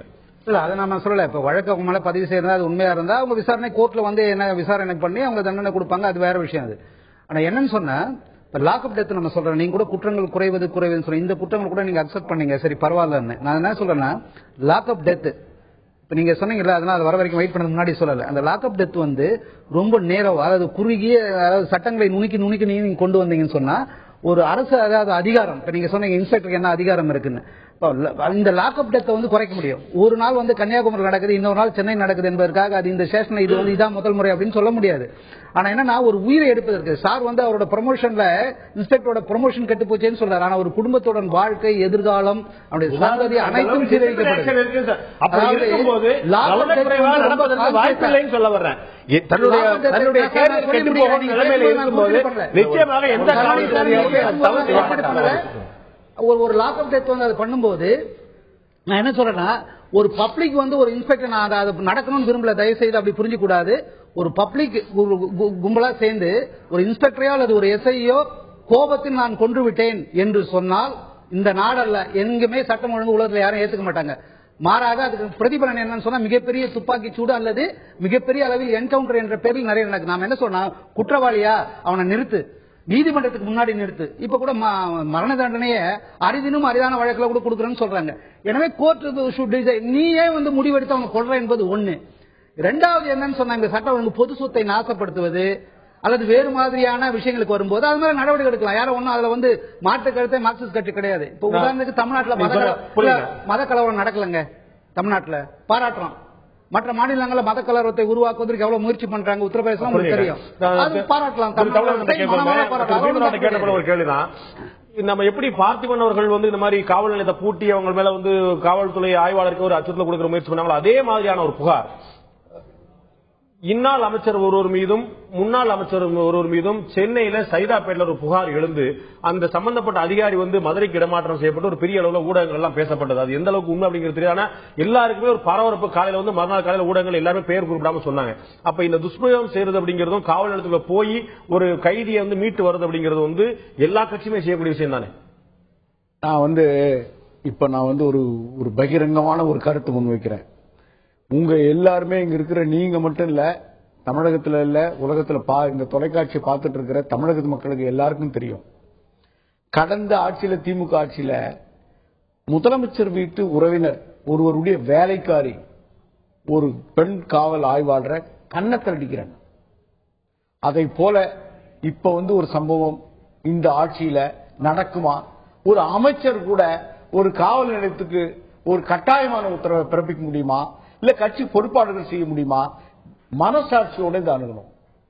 ஆக காவல்துறையினுடைய உரிமைகள்ல தலையிடாம முழு சுதந்திரத்தோடு அவங்க இயங்கி அவங்க வந்து எப்ப வந்து தவறளிக்கிறார்களோ அப்ப மட்டுமே ஆட்சி அதிகாரம் அதுல தலையிட்டு நடவடிக்கை மேற்கொள்ற வகையில இந்த காவல்துறை இயங்குதுன்னு சொன்னா இதை விட ஒரு சிறப்பான ஒரு காவல்துறை நிர்வாகம் இருக்க முடியும். இதை விட சிறப்பான கருத்து வந்து காவல்துறைக்கு வந்து ஆதரவான விஷயம் இருக்க முடியாது. தமிழக அரசு சிறப்பாக செயல்படுது அப்படிங்கிற பார்வை இருக்கு. மக்களுடைய பார்வை என்ன இருக்குது? விவாதம் இப்படி இருக்கு. மக்களுடைய பார்வை என்ன இருக்குது?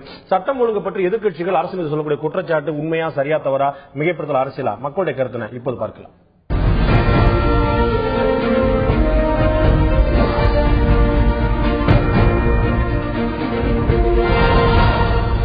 சட்டம் ஒழுங்கு குறித்த எதிர்க்கட்சிகளின் குற்றச்சாட்டு சரியே என்று 50% மக்களும், இல்லை அவர்களுடைய குற்றச்சாட்டு தவறு என்று 28% மக்களும், இந்த குற்றச்சாட்டில் அரசியல் இருக்கிறது என்று 22% மக்கள் தெரிவித்திருக்கிறார்கள். இது அரசியல் ரீதியான குற்றச்சாட்டு என்று 22% மக்கள், தவறான குற்றச்சாட்டு என்று 28% மக்கள், எதிர்க்கட்சிகளுடைய குற்றச்சாட்டில் நியாயம் இருக்கிறது என்று 50% மக்கள் தெரிவித்திருக்கிறார்கள். கிட்டத்தட்ட சரிபாதியாக 50% மக்கள் எதிர்க்கட்சிகளுக்கு ஆதரவாகவும் 50% மக்கள் ஆளுங்கட்சிக்கு ஆதரவாகவும் அரசுக்கு ஆதரவு தெரிவித்திருக்கிறார்கள்.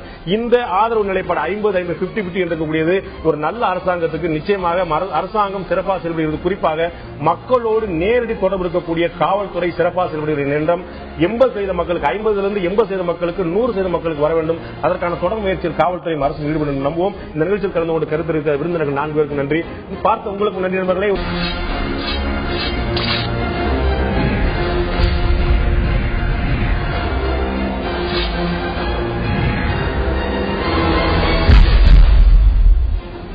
ஆயுத நீட்சிக்கு உங்கள் அனைவரும் அன்போடு வரவேற்கிற நண்பர்களே. பாராளுமன்றத்தில் மத்தியில் பாஜக ஆட்சி பொறுப்பேற்ற பிறகு மத கலவரங்கள் அதிகரித்திருக்கின்றன. அதை பற்றி விவாதம் நடத்த வேண்டும் என்று காங்கிரஸ் உள்ளிட்ட கட்சிகள் கோஷம் எழுப்ப அப்படியெல்லாம் நடத்த முடியாது, இதுக்கான வாய்ப்பு இல்லை என்று பாஜக தெரிவித்திருக்கிறது. திரு வெங்கையா நாயுடு, திரு அருண்ஜேட்லி என்று பல தலைவர்கள், இன்னும் சொல்லப்போனால் மத்திய உள்துறை அமைச்சர் ராஜ்நாத் சிங் அவர்களை கூட வெளியே சொல்லியிருக்கார். இதனால் அவசியம் இல்லை சொல்லியிருக்கார். அதற்கான காரணம் பிரதமர் மோடி சர்வாதிகாரி அல்ல, அவர் வந்து எல்லா வாதத்தையும் அனுமதிக்கக்கூடியவர், அவர் மதவாதியும் அல்ல, அவருக்கு எந்த மாதிரியான மத சிந்தனையும் கிடையாது என்று சொல்லியிருக்காங்க. ஆனா எதிர்த்தரப்பு விசாரிக்கும் போது திரு ராகுல் காந்தி சொல்றார், இந்த ஒட்டுமொத்த நாட்டில் ஒரே ஒரு நபருடைய குரல் மட்டும் தான் ஒலித்துக் கொண்டிருக்கிறது, மற்ற விஷயங்கள் பற்றியோ மற்ற நபர்கள் பற்றியோ பேசுவதற்கே அனுமதி கிடைக்கவில்லை, பாராளுமன்றமே ஒருதலை பட்சமாக செல்வதாக சொல்றார். மத கலவரங்கள் பற்றி விவாதம் நடத்துவதற்கு பாஜக ஏன் தயங்குகிறது? மத கலவரம் பாஜக ஆட்சி பொறுப்பேற்ற பிறகு அதிகரித்து விட்டதா? இதை பற்றி தான் இன்றைய ஆயுத நீட்சியில் நாம் விவாதிக்க இருக்கிறோம். மக்களவைத் தலைவர் ஒருதலை பட்சமாக செயல்படுகிறார் என்று காங்கிரசும், நாடு அமைதியாக இருப்பது காங்கிரஸ் கட்சிக்கு ஒருபோதும் பிடிக்காது என்று பாஜக குற்றச்சாட்டு வைத்திருக்கிறேன். மத கலவரம் பாஜக ஆட்சி அதிகரித்திருக்கிறதா? இதை பற்றி தான் இன்றைய ஆயுத நீட்சியில் விவாதிக்க இருக்கிறோம். இந்த விவாதத்தில் நம்முடைய பாஜகவை சேர்ந்த முக்கிய பிரமுகர் திரு நாராயணன் அவர்கள் இணைந்திருக்கார். அதேபோல காங்கிரஸ் மூத்த தலைவர் திரு பீட்டர் அல்போன்ஸ் அவர்கள் இணைந்திருக்கார். உங்கள் 2 பேரும் இந்த நிகழ்ச்சிக்கு வரவேற்கிறே. நான் முதல்ல பீட்டர் இருந்து ஆரம்பிக்க விரும்புகிறேன். உங்களுடைய கட்சியுடைய துணைத் தலைவர் வழக்கத்துக்கு மாறாக திடீரென்று இன்று வந்து அவையினுடைய பெல் என்று சொல்லக்கூடிய சபாநாயகருக்கு இருக்கைக்கு முன்னாடியே வந்து ஒரு கோஷம் எழுப்பி ஒரு பெரிய திடீர் என்று சொல்லக்கூடிய ஆங்கிலத்தில் டிராமா என்று சொல்ல தமிழகத்தில் நாடகம் என்று அதை மொழிமாற்றம் செய்து விடலாமா என்ற ஒரு சந்தேகம் எனக்கு இருக்கிறது. இப்படி ஒரு திடீர்னு கொந்தளிக்கிறதுக்கு என்ன காரணம்? இங்க என்ன மத கலவரம் அதிகரிச்சிருச்சு? பாஜக ஆட்சிக்கு வந்த பிறகு மத கலவரம் அதிகரித்து அப்படிங்கிறத எதை வச்சு இந்த குற்றச்சாட்டை சொல்ல முடியும்? ரிப்பீட்டர் நாராயணனுக்கு இருக்கிற சந்தேகங்களை தீர்ப்பதற்கு முன்னால நான் பாண்டேக்கு இருக்கிற சந்தேகங்களை தீர்க்க வேண்டியிருக்கு. டிராமான்னு சொல்றீங்க, நடிக்கிறார்னு சொல்றீங்க, அந்த வார்த்தைகள்லாம் வந்து நிச்சயமாக ராகுல் காந்தி அவர்களுக்கு பொருந்தாது என்று நான் சொல்லிக்கொள்ள ஆசைப்படுகிறேன். மோடி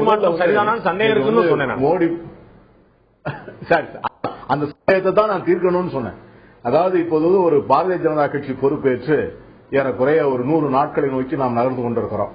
இந்த 100 நாட்கள்ல வந்து அங்கங்க நீங்க நடந்த சம்பவங்களை பாத்தீங்கன்னு சொன்னா சில இடங்களில் வந்து முரட்டுத்தனமா, சில இடங்கள்ல வந்து சப்டிலா ஒரு போலரைசேஷனுக்கு வந்து மத ரீதியாக அணிதிரட்டக்கூடிய முயற்சிகள்ல வந்து ஆங்காங்கே மக்கள் ஈடுபடுவதை பார்க்கிறோம். இதுல வரிசையா நான் சொல்லிக்கொண்டே போகலாம். 1-2 மட்டும் நான் சொல்றேன். அசோக் சிங்கல் அவர்கள் சொன்னார், பாரதிய ஜனதா கட்சிக்கு கிடைத்திருக்கிற வெற்றி முஸ்லிம்கள் மீது விழுந்த அடி அப்படின்னு சொன்னார். ஜானியா மிஸ்ரான்னு சொல்லி உலக புகழ்பெற்ற டென்னிஸ் வீராங்கனை, அவர்களை வந்து புதிதாக உருவாக்கப்பட்ட தெலுங்கானா மாநிலம் தங்களுடைய பிராண்ட் அம்பாசிடர்னு சொன்னா உடனே அந்த பாரதிய ஜனதா கட்சியினுடைய தலைவர் என்ன சொல்றார்? அவர் வந்து பாகிஸ்தானுடைய மருமகள், அவர் இந்த ஆந்திராவிலே பிறக்கலன்னு சொல்றார். ஆனா குஜராத்தில் பிறக்காத அமிதாப் பச்சன் வந்து குஜராத்துக்கு அம்பாசிடரா இருக்கலாம். வெஸ்ட் பெங்கால்ல பிறக்காத ஷாருக் கான் வந்து வெஸ்ட் பெங்கால்ல பிராண்ட் அம்பாசிடரா இருக்கலாம். ஆனா மேற்கு வங்கமும் தெலுங்கானாவும் குஜராத்தும் இந்தியாவுடைய அங்கங்கள், பாகிஸ்தான் அல்ல. அதைத்தான் நான் சொல்றேன். அவங்க என்ன சொன்னாங்கன்னா, ஹைதராபாத்ல பிறக்காத சானியா மிஸ்ரா எப்படி பிராண்ட் அம்பாசிடர் ஆக முடியாதுன்னு கேட்டாங்க. அதுக்கு தான் நான் பதில் சொல்றேன்.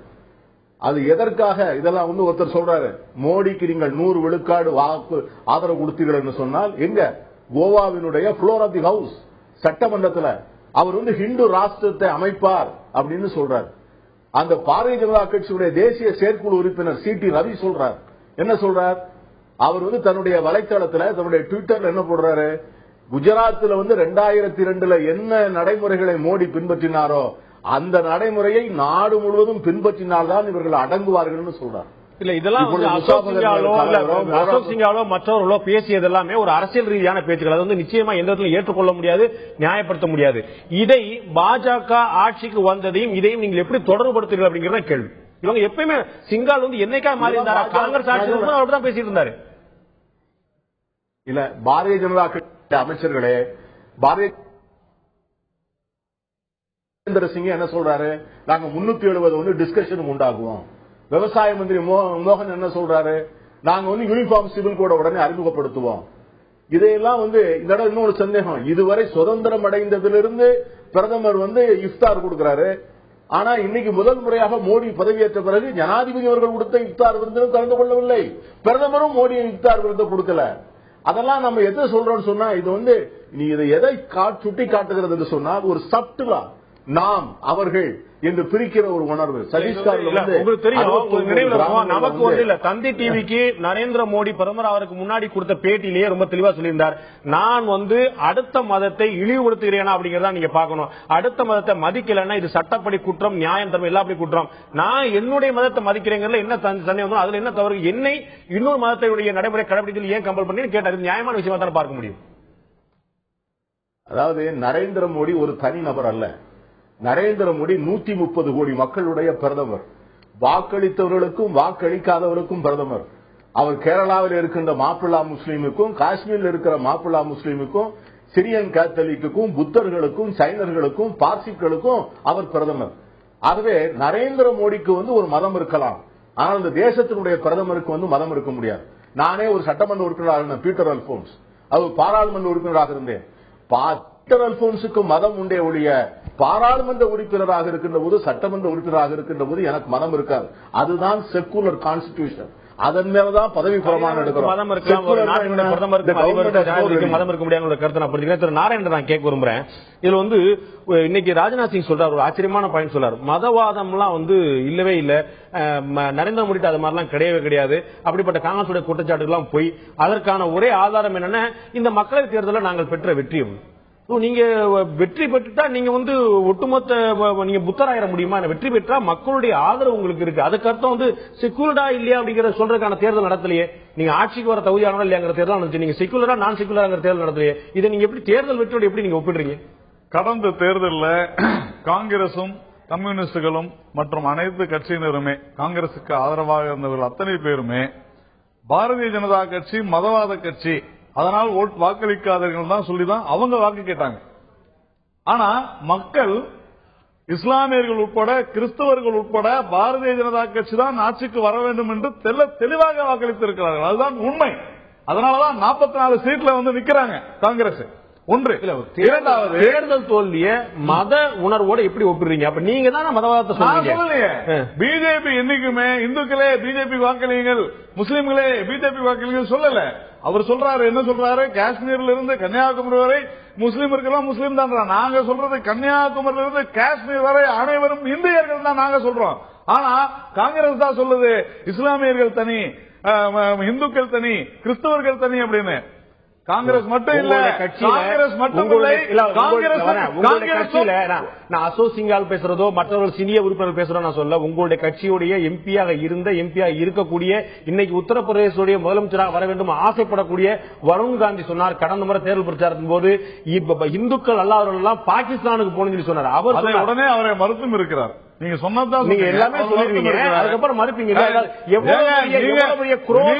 காங்கிரசும் ஊடகங்களும் சேர்ந்து இந்த நாட்டை எப்படியெல்லாம் தவறான பாதைக்கு வழிநடத்தி செல்கிறது என்பது ஒரு சிறு உதாரணம் சொல்கிறேன். அதுக்கு நீங்க பதில் சொல்லுங்க. மிகப்பெரிய ஊடகம் ஒன்று நேற்று முதல் நாள் ஆங்கில ஊடகம் மிக தெளிவாக போட்டிருக்கிறார்கள். ஒரு பெண் ஒரு குரூப்பா இருந்த ஒரு சிலரால் கற்பழிக்கப்பட்டு அவர் கருத்தரிக்க கூடாது என்பதற்காக அவருடைய கரு குழாய் வெட்டி எடுத்திருக்கிறார்கள், கற்பழிக்கப்பட்டிருக்கிறார், அவரை மதம் மாற்றிருக்கிறார்கள் என்று பெயர் கூட போடாத ஊடகங்கள் சொல்லிக் கொண்டிருக்கின்றன. இன்னைக்கு கூட ஒரு மிகப்பெரிய தமிழ் ஊடகம் பெயர் கூட போடாத நியூஸ் போட்டிருக்கிறாங்க. ஆனா ஒரு ஆள் சாப்பிட போற ஒரு இடத்துல அங்க வந்து சப்பாத்தி எல்லா ஊடகங்களும் இந்த காங்கிரஸ்காரங்களும் நீங்க அத்தனை பேரும் வந்து ஐயோ சிறுபான்மை பாதிக்கப்பட்டான்னு அவ்வளவு குரல் கொடுத்தீங்களே. எந்த ஊடகமாவது இல்ல, ஒரு நிமிஷம், ஊடகமாவது காங்கிரஸ் ஆவது இந்த விஷயத்துல டிஸ்கஷன் வச்சீங்களா? இதுவரையில வச்சிருக்கீங்களா? நேற்று 2 நாள் முன்னாடி நடந்த அந்த மீறட்டு சம்பவத்துல கிடையாது. ஏன்னு சொன்னால் உங்களை பொறுத்தவரையிலும் காங்கிரஸை பொறுத்தவரையிலும் இந்துக்கள் பாதிக்கப்பட்டால் அது மத கலவரம் கிடையாது. உங்களுடைய கொள்கை அதுதான். ஊடகங்களும் சரி காங்கிரசும் சரி, ஊடகங்களும் காங்கிரசும் கைவிட்டு கூட்டணி தேர்தலை போட்டியிட போறாங்க. அது இருந்துட்டு போட்டோம்.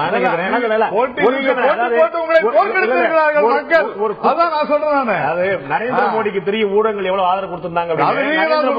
நான் சொல்றேன், இந்த ஒரு முக்கியமான விஷயம் பாத்தீங்கன்னா, ஒரு குற்றம் நடந்தால், ஒரு கற்பழிப்பு நடந்தா, ஒரு கொலை நடந்தா, ஒரு கொலை நடந்திருக்கு, கற்பனை நடக்க பார்க்காம இந்து முஸ்லீம் பண்ணிருக்காங்க, முஸ்லீம் கிறிஸ்டின் பண்ணிருக்காங்க. பாஜக மாதிரியான தீவிர சிந்தனை கொண்ட கட்சிகள்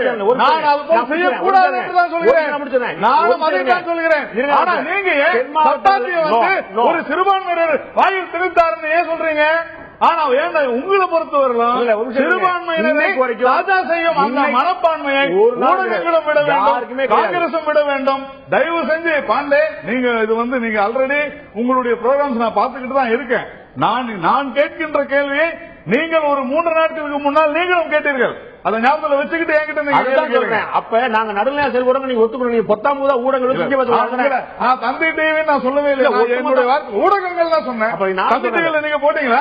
நான் சொன்ன ஒரு ஆங்கில ஊடகம் பிரிண்ட் மீடியா, அதுல பேர் கூட போடாத போட்டிருக்காங்க. காரணம் என்ன? அதை வந்து ஒரு ஒரு ஊடகத்துடைய ஊடகங்கள் அடிப்படை தர்மம் தெரிஞ்சுங்க. இன்னைக்கு வரைக்கும் தென் மாவட்டங்களில் வட மாவட்டங்களில் எங்கேயாவது ஒரு ஜாதி கலவரம் நடந்தால் கூட ஜாதியின் பெயரை கூட எந்த உணவு பொருள். அதுதான் ஊடகங்கள் கடைபிடிக்கக்கூடிய நயம். நான் வரவேற்கிறேன். அதுதான் நியாயம், அதுதான் முறை, அதுதான் நீதி. ஆனால் ஒரு சிறுபான்மை மக்கள் பாதிக்கப்படும் பொழுது அந்த மதத்தினுடைய பெயரை எதற்காக நீங்கள் இழுக்கிறீர்கள்? கலவரம் காங்கிரஸ் என்ன சொல்லுது? மத கலவரம் நடக்குது. எங்க மத கலவரம் நடக்குது? ஏன் நடக்குது? இவர் சொல்றாரு அசோக் சிங்கல் செஞ்சாரு சஹரன்பூர்ல.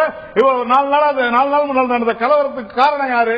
இம்ரான் மசூத் ஒருத்தர் நரேந்திர மோடியினுடைய தலையை பல சுக்கு நூறுகளாக வெட்டி வீழ்த்துவோம் என்று சொன்ன அந்த இம்ரான் மசூத காங்கிரஸ் கட்சி நிறுத்தி அவர் தோல்வி அடைந்தார். அந்த இம்ரான் மசூத் தான் இந்த சஹரன்பூர் கலவரத்துக்கு பின்னால் இருக்கிறார் என்று பாரதிய ஜனதா கட்சி குற்றம் சாட்டி இருக்கிறது. இதை வந்து டிஸ்கஸ் பண்ண போறாங்களா? பாஜக குற்றம் சாட்டி முடிஞ்சு காங்கிரஸ் கார்பரேட்டர் கைது பண்ணாங்க. நீங்க செய்ய மாட்டீங்க. கார்பரேட்டர் கைது பண்ணிருக்காங்க. உங்களுடைய ஊடகம் இதுக்கு பின்னால் இந்த நபர், அவருடைய பேர் கூட நான் வச்சிருக்கிறேன் உங்களுக்கு, அவர் வந்து கைது பண்ணிருக்கிறாங்க.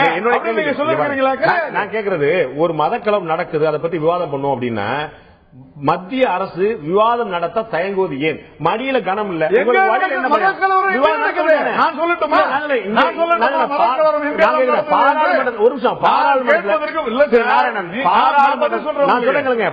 ஒண்ணுதான் மதக்கலவரம் எங்க நடந்துச்சு, எப்ப நடந்துச்சு நான் கேட்கல. இந்த விஷயத்தை நீங்க சொல்லக்கூடிய விஷயத்தை பாராளுமன்றத்தில் விவாதம் நடத்தி இந்தியாவில் யூபியில் அவங்க போய் சண்டை போட சொல்லுங்க. நான் என்ன கேட்கிறேன், நாங்க வந்து இந்த முசாஃபர்பூர் கலவரத்தின் போது யூபி அரசை கலைக்க வேண்டும் என்று நாங்கள் சொன்னோம். ஆனா இன்னைக்கு காங்கிரஸ் வந்து இதை கண்டிக்குதா? யூபியில போய் சண்டை போட வேண்டியதானே? ஏன் போடல? அவங்க பயம் அவங்களுக்கு. ஏன் என்று சொன்னால் சிறுபான்மை ஓட்டு போய்விடுமோ என்கின்ற அச்சம். இதுதான் விஷயம். சிறுபான்மை வாக்கு போய்விடுமோ அப்படிங்கிற அச்சம் காங்கிரஸ் சொல்லக்கூடிய நாராயணன், இதே காங்கிரஸ் இவரை சேர்ந்த நாராயணன் சேர்ந்திருக்கக்கூடிய பாஜக கட்சி காஷ்மீர்ல நடந்த கலவரம் பற்றி, கிஸ்வாயில் நடந்த கலவரம் பற்றி விசாரணை நடத்த வேண்டும் என்று கடுமையான குரலை பாராளுமன்றத்தில் ஏன் எழுப்பியது? யூபியில எலெக்ஷனுக்கு முன்னாடி நடந்த முசாஃபர்பூர் நகர்ல கலவரத்தை வந்து கடுமையான விசாரணை ஏன் கோரிக்கை வைப்பது? அப்ப அந்தந்த மாநிலத்தை போய் கேளு, காஷ்மீர்ல போய் கேளு, இல்ல யூபியில போய் கேளு சொல்லாம பாராளுமன்றத்தில் அப்போது ஏன் குரல் எழுப்பியது? இப்போது ஏன் விவாதிக்க தயங்குகிறது? நான் திரு பீட்டர் போஸ்ட கேட்க விரும்புறேன். இடைவெளிக்கு முன்னால திரு நாராயணன் கேட்ட ஒரு கேள்வி, அந்தந்த சட்டம் ஒழுங்கு என்பது மாநில பிரச்சனை அப்படிங்கிறது உங்களை போன்ற வழக்கறிஞராக இருக்கக்கூடிய மூத்த அரசியல்வாதிக்கு நல்லா தெரிஞ்ச விஷயம். இந்த சட்டம் ஒழுங்கு பிரச்சனையை கொண்டு பாராளுமன்றத்தில் எழுப்ப வேண்டிய அவசியமே இல்லை. அது வந்து பாஜக அப்படின்னாலே ஒரு மதவாதங்கிற ஒரு சாயம் பூசுறதுக்கு ஒரு வசதியா இருக்கும் அப்படிங்கிற நோக்கம் தான் அப்படிங்கிற ஒரு சந்தேகம். யூபியில பிரச்சனையா யூபியில கேளுங்க, தமிழ்நாட்டில் பிரச்சனையா தமிழ்நாட்டில் கேளுங்க, அதை ஏன் பாராளுமன்றத்தை கொண்டு எழுப்புறீங்கிறது திரு நாராயணனுடைய கேள்வி. அதாவது பாண்டே, எனக்கு வந்து ஒரு 60 செகண்ட் நீங்க வந்து எனக்கு அன்இன்டரப்டடா பதில் சொல்றதுக்கான அனுமதியை நீங்க பெற்றுக் கொடுக்கணும். நிறைய பேசியிருக்காரு தோழர் நாராயணன். அதாவது ஒரு செய்தி சொல்றேன், இந்தியா வந்து வகுப்பு மத கலவரங்களோ ஜாதி கலவரங்களோ இந்தியாவுக்கு வந்து புரிதல்ல. இது மத கலவரத்தின் நடுவிலேயே பிறந்த நாடுதான் இந்த நாடு. ஆனா ஒரு செய்தியை நீங்க தெரிந்து கொள்ளணும், எப்பொழுதெல்லாம் மத கலவரங்கள் நடந்ததோ அதனுடைய அரசியல் பயன் யாருக்கு கிடைத்திருக்கிறது என்று நீங்கள் பார்க்கணும். அதாவது அத்வானி வந்து ஒரு பெரிய ரத யாத்திரை நடத்தினார், 3000 பேர் 4000 பேர் கொலை செய்யப்பட்டார்கள். அதனால என்ன நன்மை நடந்தது? அது யாருக்கு ஆதாயம் கிடைச்சது? பாஜக வந்து உத்தரப்பிரதேசத்தில் ஆட்சி அமைத்தது. அதை போல வந்து கோத்ரா சம்பவம் நடந்தது. அதைத் தொடர்ந்து மிகப்பெரிய கலவரம் நடந்தது. அதற்கு பிறகு அந்த ஆதாயம் யாருக்கு கிடைத்தது?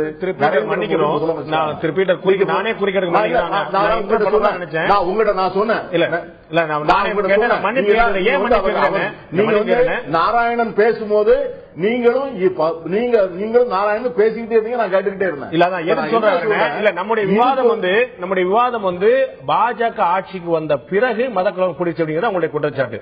நீங்க சொல்லக்கூடியதெல்லாம் வரலாறு எதுவுமே மிகைப்படுத்தல் இல்ல, அது பழைய சம்பவங்களுக்குனால நான் இந்த பக்கம் சொல்ல வேற ஒண்ணும் இல்ல. நீங்க நான் இப்ப கேட்கட்டுமா உங்களுக்கு?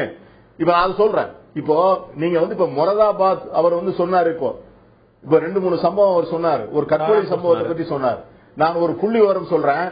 இந்த யூபியில நடக்கிற கலவரங்கள் நடக்கிறது எங்கே நடக்கிறது என்று சொன்னால், எங்க வந்து அங்க பை எலெக்ஷன் நடக்க போகிறதோ அந்த இடத்தை சுத்தி நடக்கிறது. இதுதான் வந்து சிவில் லிபர்ட்டிஸ் உரிமையை கண்டுபிடிச்சு சொல்லி இருக்கிற பெரிய உண்மை.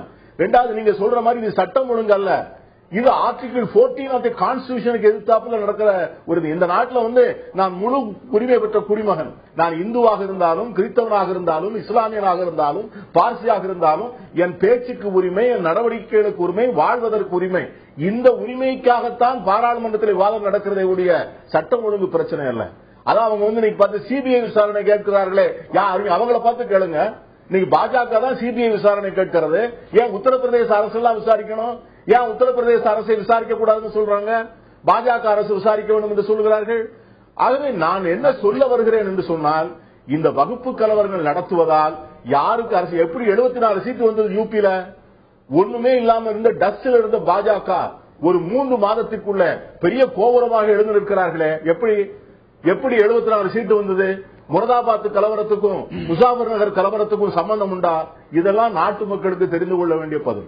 நான் நினைவுபடுறேன், 84 கலவரத்துல வந்து ஆதாயம் அடைந்தது யார் அப்படிங்கிற ஒரு கேள்வி எழுப்பி நம்ம வந்து அது எப்படி இருக்கும் பாருங்க. அதாவது இது அவ்வளவு தூரம் கொண்டு வர மக்கள் வந்து கலவரத்தை நான் ஏற்றுக்கொள்ளவில்லை. தமிழகத்தில் வந்து 37 தொகுதிகள் வருத்தப்படுகிறேன். அதற்கு காங்கிரஸ் மன்னிப்பு கேட்டிருக்கிறது. எங்கள் அன்னை சோனியா காந்தி மன்னிப்பு கேட்டிருக்கிறார். நான் பதில் சொல்றேன்.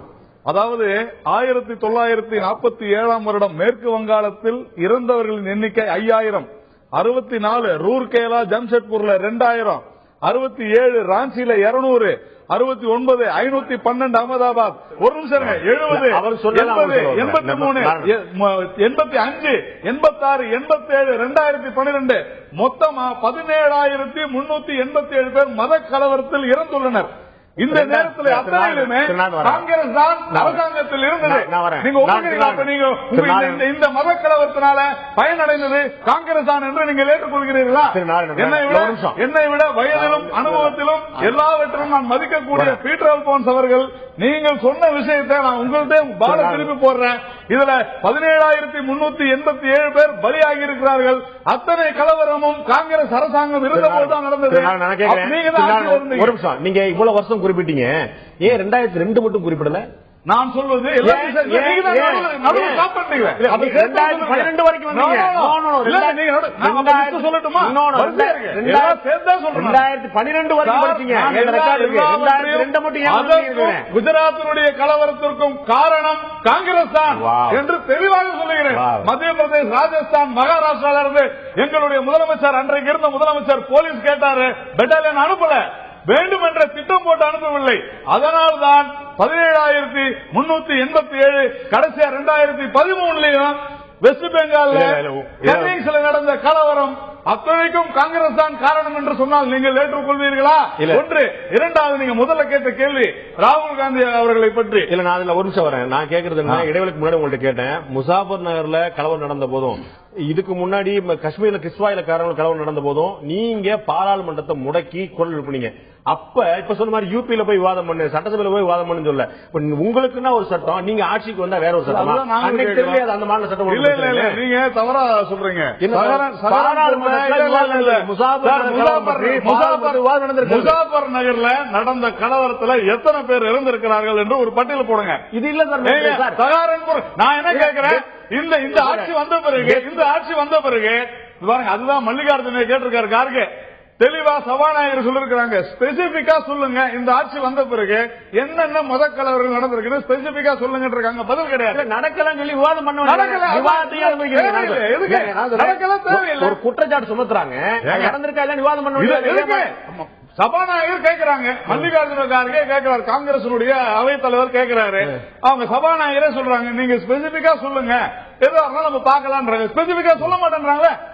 நீங்க ராகுல் காந்தி என்ன சொல்றாரு, எங்களுக்கு பேசவே அனுமதி இல்லைன்றாரு. 15வது லோக்சபால ராகுல் காந்தி எத்தனை முறை பேசி இருக்கிறார் தெரியுமா? பாராளுமன்றத்தில் 0, ஒரு முறை கூட பேசவில்லை. இதுதான் ஆன் ரெக்கார்டு.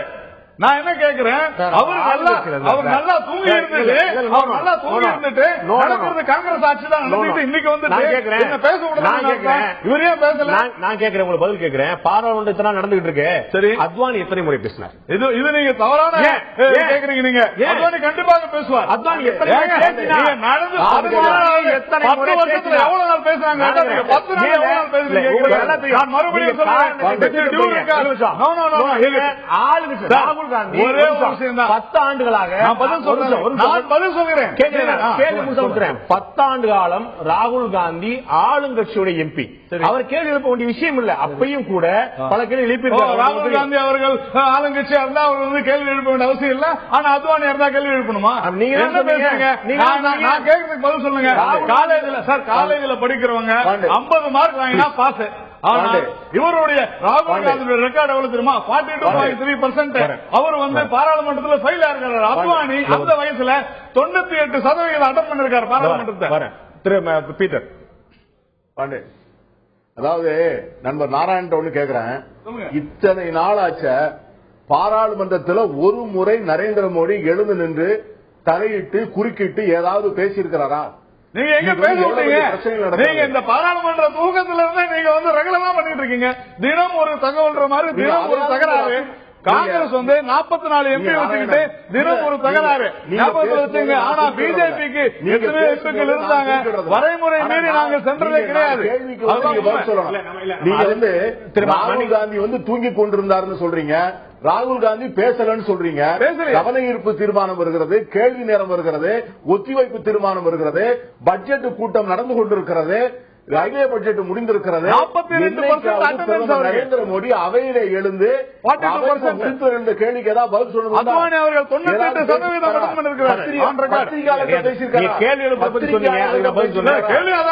ஊடகங்கள்ட்ட பேசியிருக்கிறாரா?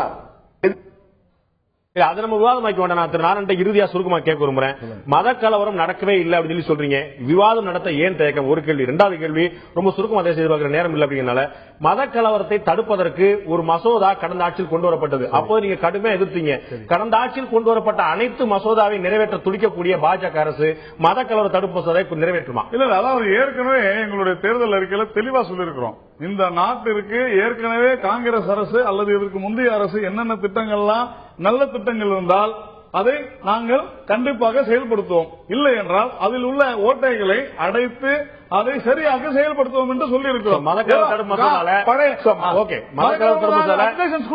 திருத்தங்கள் கொண்டு வந்து அமல்படுத்துவீங்க. கண்டிப்பா பண்ணுவோம். அதனால தப்பு என்ன இருக்கு? தேவை என்று தேவைப்பட்டால் கண்டிப்பாக செய்வோம். அதுல ஒன்றும் சந்தேகம். இந்த நாட்டிற்கு எது தேவையோ அதை கண்டிப்பாக பாஜக செய்யும் என்பதில் எந்த விதமான சந்தேகமும் கிடையாது. பீட்டர், இறுதியான சுருக்கமா உங்களுடைய கருத்து. மன்னிக்கிறோம், நேரம் இல்லை காரணமா. சுருக்கமா உங்களுடைய கருத்து.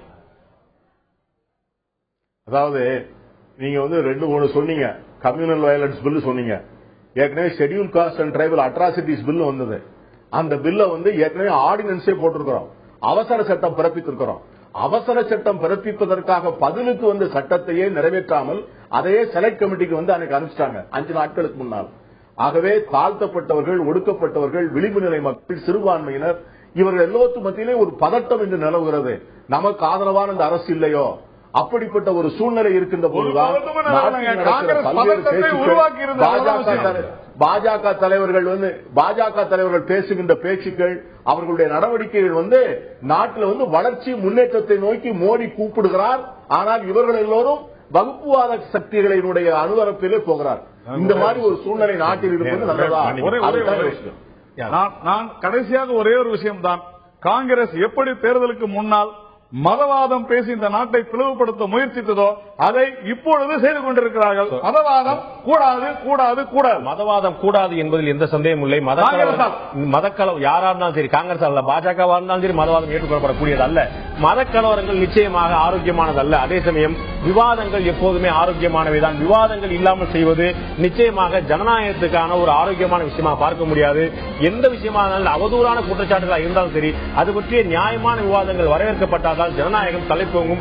இருதரப்பு பார்வை மக்களுக்கு சென்றடையும். அதற்கான விஷயம் பாராளுமன்றத்தில், அதற்கான விழிப்புணர்வு பாராளுமன்றத்தில் அதிகரிக்கும், விவாதங்கள் அதிகரிக்கும், உண்மை மக்களுக்கு தெரியும் என்று எதிர்பார்ப்போம். இந்த நிகழ்ச்சியில் கலந்து கொண்டு கருத்திருந்த விருந்தினர்கள் 2 பேருக்கும் நன்றி. பார்த்த உங்களுக்கு நன்றி நண்பர்களே.